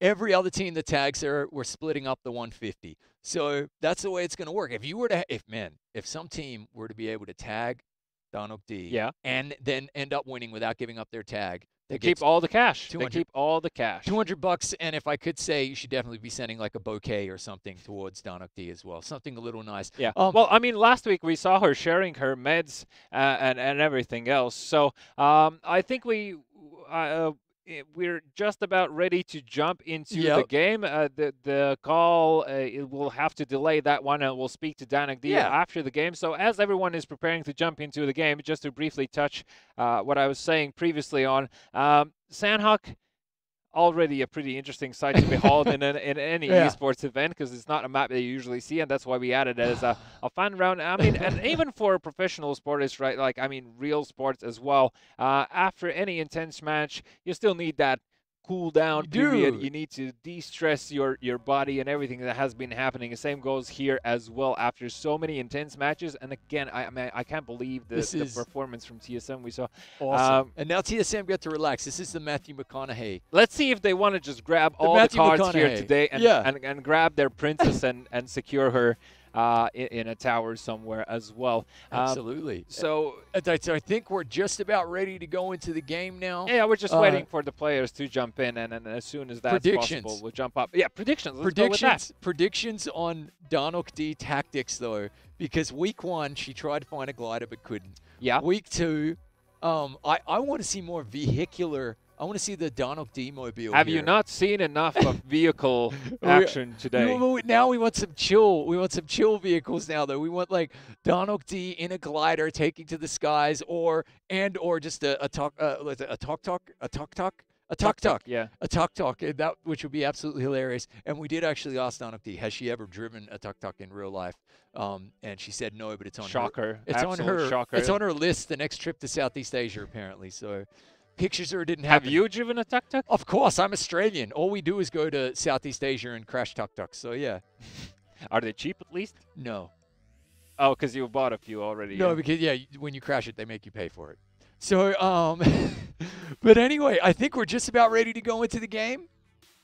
Oh, we're told. Okay. We're told 90 seconds out. Okay, so maybe we can go to chat for just a second, though, and I want to see what... Well, first of all, we need to find out what does the Banana Army think of yet another whack performance coming out of Danik D, I'd say. Definitely. Also, just to touch on the whole tagging subject, they can tag her once the first circle's blue zone starts moving, exactly. I think, or something like that. That's correct. That's correct. Yeah. And don't worry, guys. All right. If somebody accidentally kills Donok D before first circle, we're going to restart. It's going to be okay. Banana Army were up in arms. I think they're planning revenge of some form. Previously the day was ruined initially on the first Sandhawk map by Ent. That was a pure accident, though. So understandably, there were a lot of players around. The guy was trying to stay alive. Danok D got into the crossfire, you know, the classics. And it was only a pixel to see there as well. So, I mean, all in all, nice shot. You don't shoot the guest star, though. It's like a big no-no. It's like top of the list. Who was it last week? That was from Raise Your Edge? I believe so. I think it was I think it was a doozy. Yeah, I think a doozy. I think it was a doozy who spotted her out in the open, and I think because she had a vest on, because she does have like a form, like, you know, particular clothing on that everyone is familiar with to know who not to shoot. 10 seconds out now. Here we go. All right, so it's finally ready. We get off the stage. Danok D takes over. Let's go crazy, Banana Army. Let's see it. Hey, this is Danumdi, and you're watching PUBG Pro Sessions by Printify. Starting your own brand has never been easier. Choose from hundreds of products. Upload your design and customize to match your brand. Publish products straight to Shopify or any other store. We will take care of the rest. Print it, pack it, and ship it to your customer. Now, let's go into the game. Back into Sandhawk we go. Here it is. No really any exotic flight paths today, but the most important part is where will Danok D go and what sort of approach she's going to go for? Because, yes, you rightly mentioned beforehand she was very interested in gliders. Yeah. And so far has had problematic success in terms of actually finding one. So Danok D is still in the plane at the moment. Oh, I'm looking for her symbol there. Well, everyone else on the server is looking for her as well, so just join the party and be a part of it right now, as the teams are spreading out. Obviously, you want to grab still quick loot. The game is still going to be played out. You mentioned before last week we saw a bit of fist fight happening between two teams. We saw the rocket launcher come out, the Panzer, and Panzerfaust. And just dealing immense damage there. And there it is, Danok. Surprise, surprise, TSM is right next to him. TSM breaking the rules, though. You can't tag Danok D yet. Well, they haven't broken anything. I mean, they punched her, though. It just doesn't count until then. And you can see Tixu has managed to beat T-Bone to his death. He even finishes himself off. That's usually a sight you see in bad neighborhoods. In the meantime, Danok D picks up a pistol just to make sure she can draw in the attention. But, like, look at the fist fights happening here. It's another Shaolin versus fight, the Wu-Tang. and Omaken are on the run. Scooge, come on, man. Why take out the gun? They were having an honorable fight, and then Scoochie decided to pull out the gun. The good old duel. What in the dickens? Well, you can see Rustan Mar does return the favor there, and gives him a bit of a taste of his own medicine. In the meantime, Danok, just scoping the area out. I mean, so TSM tagged. boys have managed to. Well, they've got her cordoned off, but we have at the moment the ability, Danok D, to just run away, right? Still, yeah, well, within that first minute, it seems that she also prefers the safety of her own organization around her. Now, there is Ents close by. Na'Vi are following close as well here, and Northern Lights are not far off. So TSM are running into a bit of a pickle here very early on. And, I mean, for 40 seconds, it might be wise to hold out here and see if they can stand their grounds. The question is Danok firing off those bullets? Wait, Na'Vi is still hanging. Here we go. Deep aim practice. Let's see if you can connect these shots, as obviously the players would fall to their doom. Oh, Na'Vi. There we go. That might be that definitely would be a stressful experience, just being so high in the sky, knowing those bullets are falling close by, and PUBG is very punishing. If you get knocked out of the sky, that's a guaranteed death, pretty much. Oh, look at this. Yeah. Oh, my God. So far, no real shots connecting. There was a hit. I saw that. There we go. Deep. Just very, very keen to get at least one of these Na'Vi players. And Na'Vi as well, just playing like the long game here, going for that long stretch, scoping out what's the situation. Horizon, in the meantime, aware that Red Line boys are just around the rock, and he is only one man standing here. Well, proning right now. Be the rock. Be the blade of grass. There we go. Do not get spotted. This is more of a more of a documentary series moment here as Horizon has spotted his prey as he finds QB and goes for that kill. That's it. Deadly. TSM now, though, have managed to tag Danuk D, and she's officially their property for the time being. But Razor Edge now are keen to come in and ruin the party for everyone. Fex dropping the monkey. And dropping a sick headshot at that as well. Udyr, though, has managed to find Vard now. And Razor Edge are coming in from both directions. So TSM need to think of a move. Danuk D, stop peeking, please. Oh, look, Danuk firing the pistol, though, making it difficult. There was just now a bullet that went by her. So I would say, you know. It's a doozy again, this guy. Oh, flashbacks. Flashbacks to last week's Sandhawk round. Scooge now as well joins the battle. And, I mean, now there's kills coming through and through here. A doozy with the pan. PUBG Classics, PUBG one-on-one. The BM is real. Oh, Danuk D. You can see the guys are having good fun. But Danuk D being led out of the building. She's not really too keen to follow just yet. Right. Looking around where the other Razor Edge boys are at. Few of them are knocked. Don't do it, man. And there's also an airdrop close by landing. So that Flash. She's gonna. I was actually gonna. It was going to be one of my questions. Will you flashbang your hostage taker? I mean, why not? Why not at this stage? AUG up for grabs to anyone who enjoys that weapon. I personally am a fan of it. I know some people don't like it, but to me it feels quite comfortable to use. In the meantime, Danuk just putting out a few shots there, making sure that Razor Energy stay interested and drawing the attention from Team Liquid.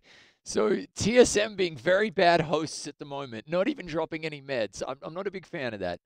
Well, I mean, priority number one, stay alive and then think about comfort. Speaking about comfortable circumstances, she created having a bit of trouble here, crossing safely. However, now just trying not to expose his position. We'll spot one of the ENCE members there. The knock still doesn't come through as we switch back here. And Miraku now has eliminated Shiv. Or more, to be more precise, he is just bled out as the doozy gets a kill onto Miraku with the grenade here. And now Team Liquid boys join the fight. And we have our sound back here. As I say that, it disappears. Well, TSM will fall, so the question is, did anyone manage to tag Danu? It's Team Liquid joining the fight, and Team Liquid will get the tab here, so the money already is going to be shared between TSM and Team Liquid, split into two, but Team Liquid being in full force, 4 members alive. Danuk D quickly joins the party, greets everyone. Hello, guys. Make sure you keep me safe. They are aware that Razor Edge is still somewhere around with the single member still alive, a doozy, hiding in that smoke. And you just know Danuk D is telling him to kill a doozy. Revenge. Well, grenades and flashbangs starting to come through here, and I would say a doozy. Are they going to fire? See here, somehow even gets the knock through there, but Mexi does manage to finish him off. Danuk D quickly picks up a bit of health. For herself, has the machete as well. Sorry, that's not a machete. The cleaver. The cleaver, yeah, that's the word I was looking for. Beautiful. This is exactly how I like to end the PUBG Pro sessions, by the way, every Friday. This is nice and chill. This is fun.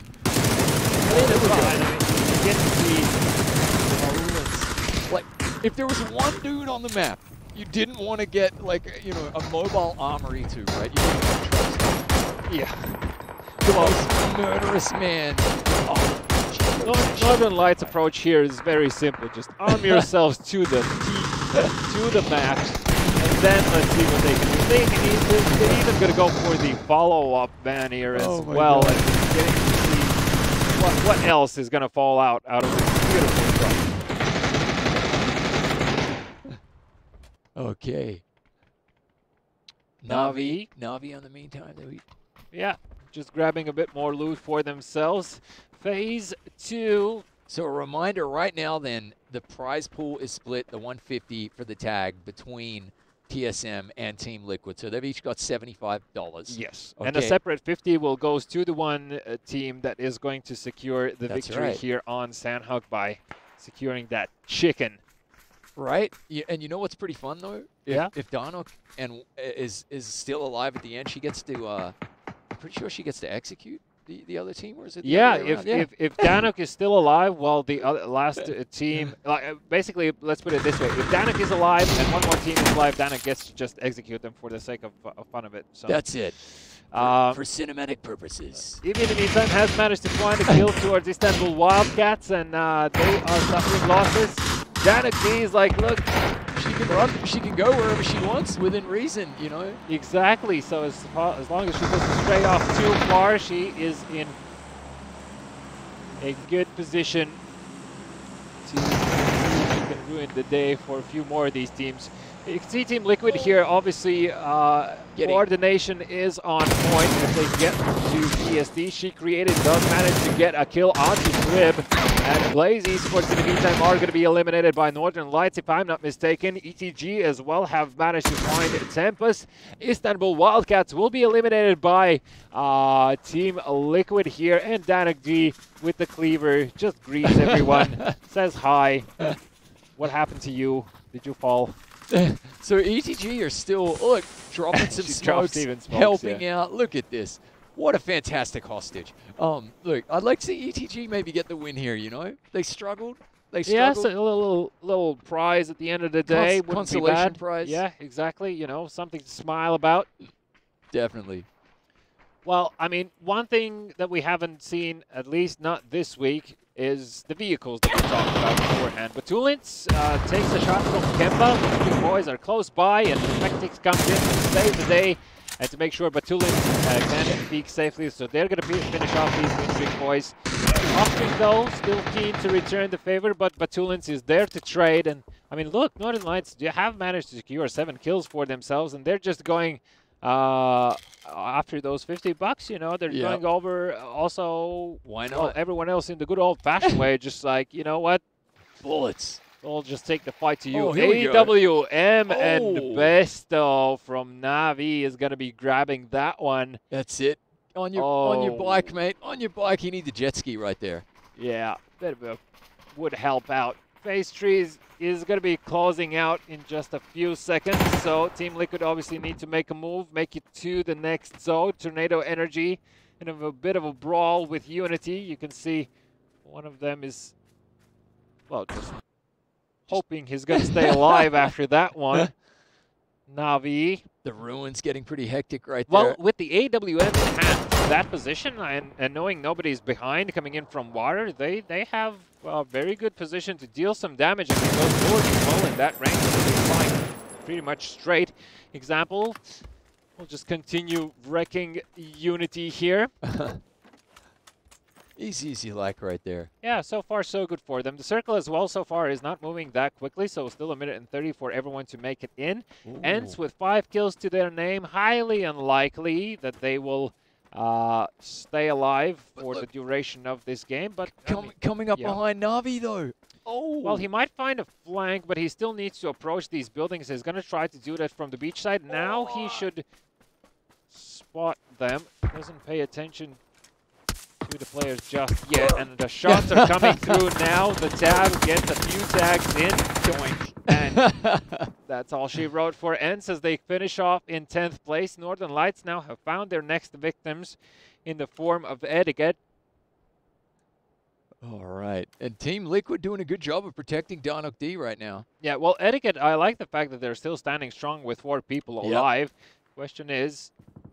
That's some pretty nasty characters outside your door, though. Yeah, Northern Lights really don't want to push into this if they don't manage to get a knock. I believe they're just trying to count the players right now to understand how they're divided between these buildings and to see if this is pushable.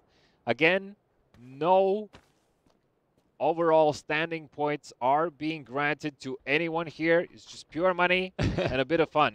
and a lot of fist fights apparently. I want to see Batulans go up against ETG here, and I want to see ETG survive. Well, it looks like you're going to have the chance as some of the ETG members start to peek outside of their buildings, and Perfectix already starts to line up his shot. Unfortunately to him, the player doesn't stand too long in that doorway. Oh, they're taking off. Yep, they're dipping out. Shots obviously being fired only motivates them to go faster and further away from Team Northern Lights, that is. Still thinking about Liquid and how they're doing with Danik D. Here we go. Okay, ETG going for the win. Oh, Danik D up in the tree. Just scoping out what's around, what's available. Team Liquid. You can see the triangle formation around Danik D, making sure all grounds are covered. Classic. And Northern Lights now making a lot of noise in spite of ETG. This does put up Team Liquid in a position where they can third-party this if they want. Unity still... The twins went down. Danuk D. Oh, sorry. Making some noise. Danuk. Yeah, Danuk. So she's just made aware, Tornado Energy, that they are very close by, and obviously as well, hearing on the server just random gunshots, especially coming from a pistol. Tornado Energy know that Danuk is close by. Besto with the AWM, looking to see if he can land a few of those juicy shots. The smoke draws his attention, goes for a shot into the smoke, hoping someone's thrown there. Unfortunately not for him. However, Melman from Tornado Energy looking to see if he can perhaps connect those shots. And Alia here as well with the M24. Now trying to get onto the Northern Lights players. Phase 4 is on the way. 50 seconds before it fully closes off. And this does mean Tornado Energy need to slightly move here to make sure they're going to be in the zone. Car 98 for Clib. Danuk D. Danuk just still standing tall, observing. Awesome. Getting a different point of perspective here. There we go. Even the emotes are out. I love it. Yeah, a few taunts to anyone who's scoped in on her. Oh God. Look, she's nearly too far up, right? Almost. Well, Perfectix in the meantime has found Mexi. Alia actually finishes him off. So still we have 9 teams alive out of the 16, 22 players alive. To be clear then, if Team Liquid get downed, Danuk D is free to roam the jungle and do whatever she likes. Well, until the next team tags her, right? Exactly. So, Example is going to die to the blue zone. Spyro gets a knock on to QEC. It's all kicking off. It's all kicking off as Clib now joins the massacre. Couple of Team Liquid players still alive there.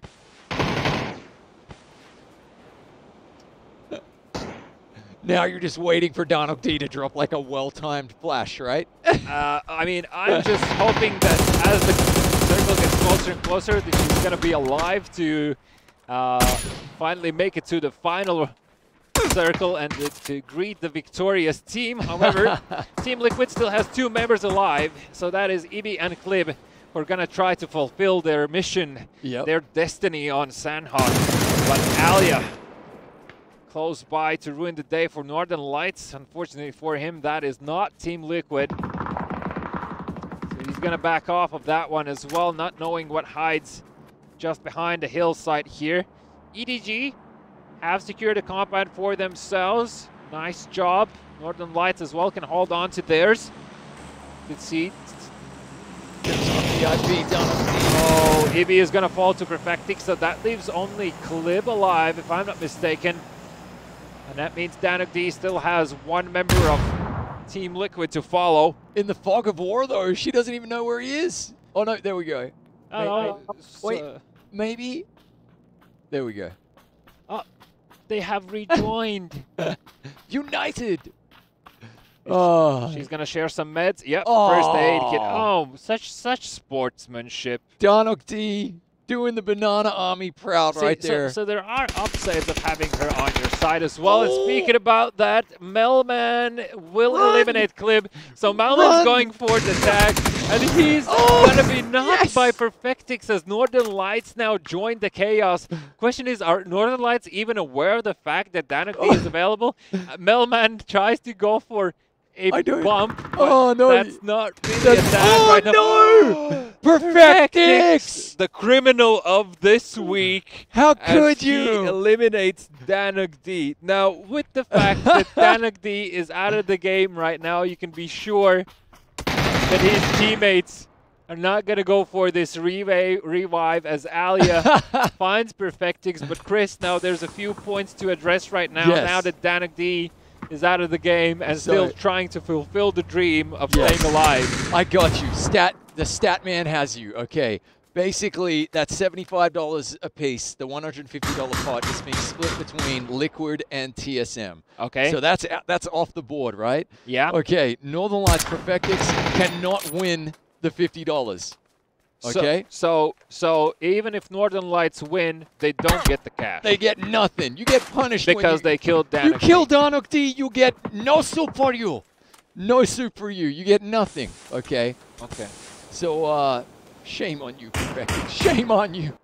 Well, I mean, look, that's what my worry was, right? As the circle gets closer, and because there's still plenty of teams alive, obviously these players have a habit of not taking any chances with what is in front of you, right? And that's exactly what we saw. But this does bring the question, which out of these teams is going to be able to secure the big W here, as Etiquette will only now suffer their first knock on their side. They've actually managed to eliminate Na'Vi here. Wow. So Etiquette at least show their strengths on Sandhawk as... Well, now I'm hoping they get the 50. We said that earlier, right? Yeah. But, mate, why didn't Danak D run? There was like a run, Forest, run moment. Oh, my God, look at this. Not too sure. Well, we... Oh, that is... Be the bush. One with nature. That's it. Be the bush. Well, 5 teams, 12 people. One of them is Bush at this point in time. EDG are probably not going to give up these buildings. Redline probably are suspecting that the last standing man from Unity is close by, so going to be keeping their eyes peeled. Northern Lights, not really much ground to work with. Not that much cover as well. Gameframe are still in the mix here as well. And very close by. Oh, Ab. There's 2 players close by. They don't notice him just yet. As Marv will be knocked. Be very, very quiet. Ab knows that there are still members close by. Hewitt, in the meantime, finds Perfectix from Northern Lights. So he has found punishment. And now Ab strikes like a snake in the grass that he is. As he will eliminate Redline. They're going to be out, so we have only 3 teams alive. ETG with 4 members, Northern Lights with a single person still standing, and Gameframe that have revealed their position. So, I mean, we wished Etiquette would win this one and would grab the $50 for themselves. And it looks like it might come true as Batulans will be found. So this is 4 against 2. And that is it. Etiquettes are securing the victory here. Booyah! $50. There you go. Hey, listen. At least something. It's a moral victory. Yeah. Okay. All right. I'm very, very happy to see them finish. We were pretty harsh on them. You know, their first outing. Well, just being real and speaking what the numbers show. You know, the numbers don't lie. Yeah. But that was fun. That was like easily more fun than last week as well. Perfectix probably hearing a few words directed to him from his team members, because last week when he saw Aduzi killing Danak D there as well, what happened was Aduzi was knocked and the teammates just refused to revive him because he denied them he denied them cash opportunities, right? And that's their punishment. So here we go. I think we have Danak D and we have the call. Hey, Danak. Hey. Hello. All right, so obviously this time, well, quite similar to last week, you did manage to survive for quite a long time, and it even seemed that there's going to be more of that success coming. So just give a brief explanation and break it down for us. How did it come so that TSM were so close to you? What's happening there? Actually even didn't realize that was TSM in the beginning. I decided to stand next to my favorite place, which is boot camp, to the Yeah. small houses, just to grab some helmet and maybe pistol. And then apparently somebody saw me landing, and they instantly did punch me. So they took me as a host, if I can tell like this. Yeah. And only when they had the fight, I realized that's TSM, and I was like, "Wait, what a coincidence! That was actually great." And afterwards, yes, as TSM did die, Team Liquid was somewhere close by, and afterwards I was with Team Liquid. And Danica, it looks as though you have an accomplice there, a sidekick. I think we've seen him on camera for 3 weeks in a row now. I think you finally need to introduce Doggo, and you need to tell all anyone who doesn't know what's his name. That's a girl. Her name is Zulu. Zulu, and there we go. We got the gender correct as well. So perfect. Well, like that was a lot of fun. I got one question though. I was literally sitting here after you were set free, after Team Liquid were knocked down. I was screaming, "Run, run, Donokti, run!" But you were thinking, hold steady. Were you worried about getting shot? What were you thinking at that stage? I was hoping that the teams who were having a fight there, that they were gonna realize that that's me, and I was just about to grab some bandages and painkillers because I was not full HP, and I was just boosting there next to that rock, and apparently the player didn't realize that that's me, and yeah, unfortunately I died. Yeah, I mean, from my perspective, it looked like Perfectix did have a brief moment to think about it, but perhaps he was just not convinced with all the chaos that was happening. I mean, there was a question that we wanted to ask you, and we were kind of talking between ourselves and wondering, like, what is your goal here in terms of your sort of say quote-unquote tactical approach? Are you trying to help the team that's hosting you, or are you trying to sabotage them? Because we see you firing off gunshots, then we see you sharing meds, and we're trying to understand like what sort of a role are you playing? I'm always gonna assist still, because I know that it's more important for them to have meds. Yep. But at the same time, I'm gonna attract some some other player attention to the place where we are at the game. So, Yeah, so stirring It's the kinda pot, too. I'm drawing up the multitasking. drama. Yeah. A little column A, a little column B. I like that approach, Donokti. Definitely. I was waiting for you to flash your hostage takers, so I was waiting for that. So please, I think absolutely flashbang them next week. I want to see that at the worst possible moment when they're about to get into a fight. Flashbang. Yeah, Okay. I mean, we were hoping to see more of those vehicles coming out as well. Obviously, Yeah. it didn't manifest itself this time, so we still have one more try in the next week. And as well, if you would have to choose between tuk-tuks, gliders, cars, boats, what would be your choice of preference here? I'd go rather for the glider or for the boat. Yeah, I mean, it would be very amusing to see like all of these teams just chasing a glider in the sky, also somehow trying to fight each other along the way. Yep. And you know, and just enjoying the sight of trying to catch whenever you're going to land or run out of fuel, right? Yeah. And 2 weeks in a row, we've seen some guys jump and just hang in the air for Yeah. a while. I want to see if you can, maybe get some roadkill in the glider as well. So, you could maybe try and fly into one of them. So next week you can give it a go. I know, evil. Pure Yeah. evil. But Well, there's one more subject I did wanted to touch, because obviously you watched the last 2 weeks. We spoke about that before we started. Now, I'm sure the word already has gotten to you that TSM has had an amazing run this week, and probably everyone's happy at home is to see that. Do you think that they're going to continue on their rampage also the next week, or do you believe that the likes of Na'Vi are still very much a danger to them? Yeah, definitely. TSM started this week really strong, as so Navi, and it was really nice to see the Blaze team winning. Yep. Of course, I hope the TSM will gonna continue the same way. All right, so we have a dedicated fan, excuse me. But, it's how these things go at these times. Understandable. And understandable, I think there's a lot of new fans of TSM coming off of today's performance as well. So, I mean, overall, it's been a super interesting experience. I think, Danik D, we're gonna say slowly goodbye. But before that, is there any message that you want to pass on to your Banana Army that are loyal as ever and ever present? Show us the yellow chat, please. Bananas. Okay, so banana spam happening. Danik D, thank you. This has been another amazing experience that you brought us on Sandhawk. Hopefully next week we'll finally get to see that final finish and you eliminating the final team. And Glider Donuk D. I can't wait for Glider Donuk D. Happy days. All right, so ladies and gentlemen, this has been a very intense day. There have been a lot of interesting things and topics to talk about. Obviously, we're going to leave that a bit more for the next week because still there is one more week in PUBG Pro Sessions number 2. So next week, we're going to find out if TSM can hold on to their lead. Can they close it out? Obviously, they definitely are a team of that caliber that is able to bring such performances. This has been an absolute highlight reel today, starting off from grenade kills, moving on to vehicle kills. People killing themselves with vehicles. Fist kills.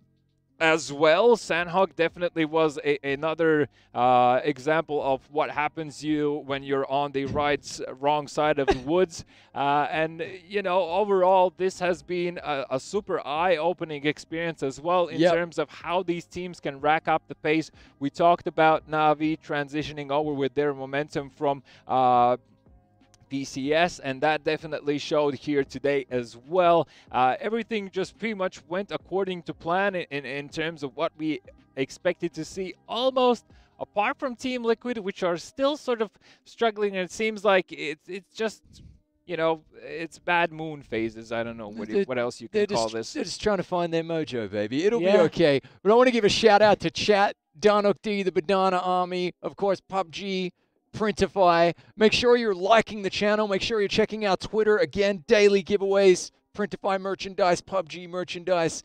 It's been a happy Friday, I think, mate. Exactly. I hope everyone is pleased. I hope everyone who participated managed to grab a t-shirt for themselves. We're not gonna drag this out too long, so stay tuned. Next week, next Friday, it's going to be PUBG Pro Sessions with Printify, week number 2, in session number 2, where we find out who's going to claim the other share out of the remaining 5K to be played out. So thank you, ladies and gentlemen, for tuning in one more time, and we'll see you soon. Bye-bye.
Ever wanted to earn money selling your own custom merch? Starting your own brand has never been easier. Head over to Printify.com and choose from hundreds of products. Upload your design and customize to match your brand. Opportunities are endless. Publish products straight to Shopify or any other store and let your followers know.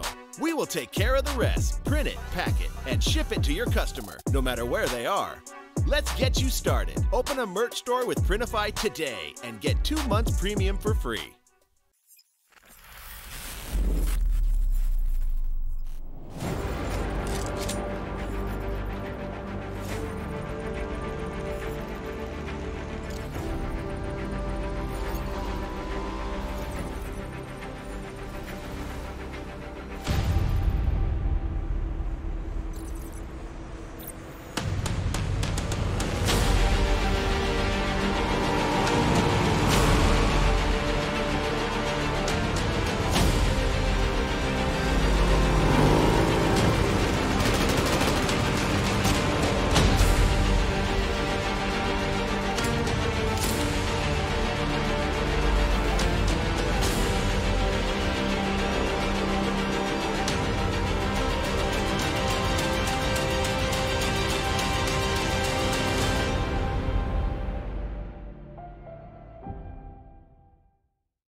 Ever wanted to earn money selling your own custom merch? Starting your own brand has never been easier. Head over to Printify.com and choose from hundreds of products. Upload your design and customize to match your brand. Opportunities are endless. Publish products straight to Shopify or any other store and let your followers know.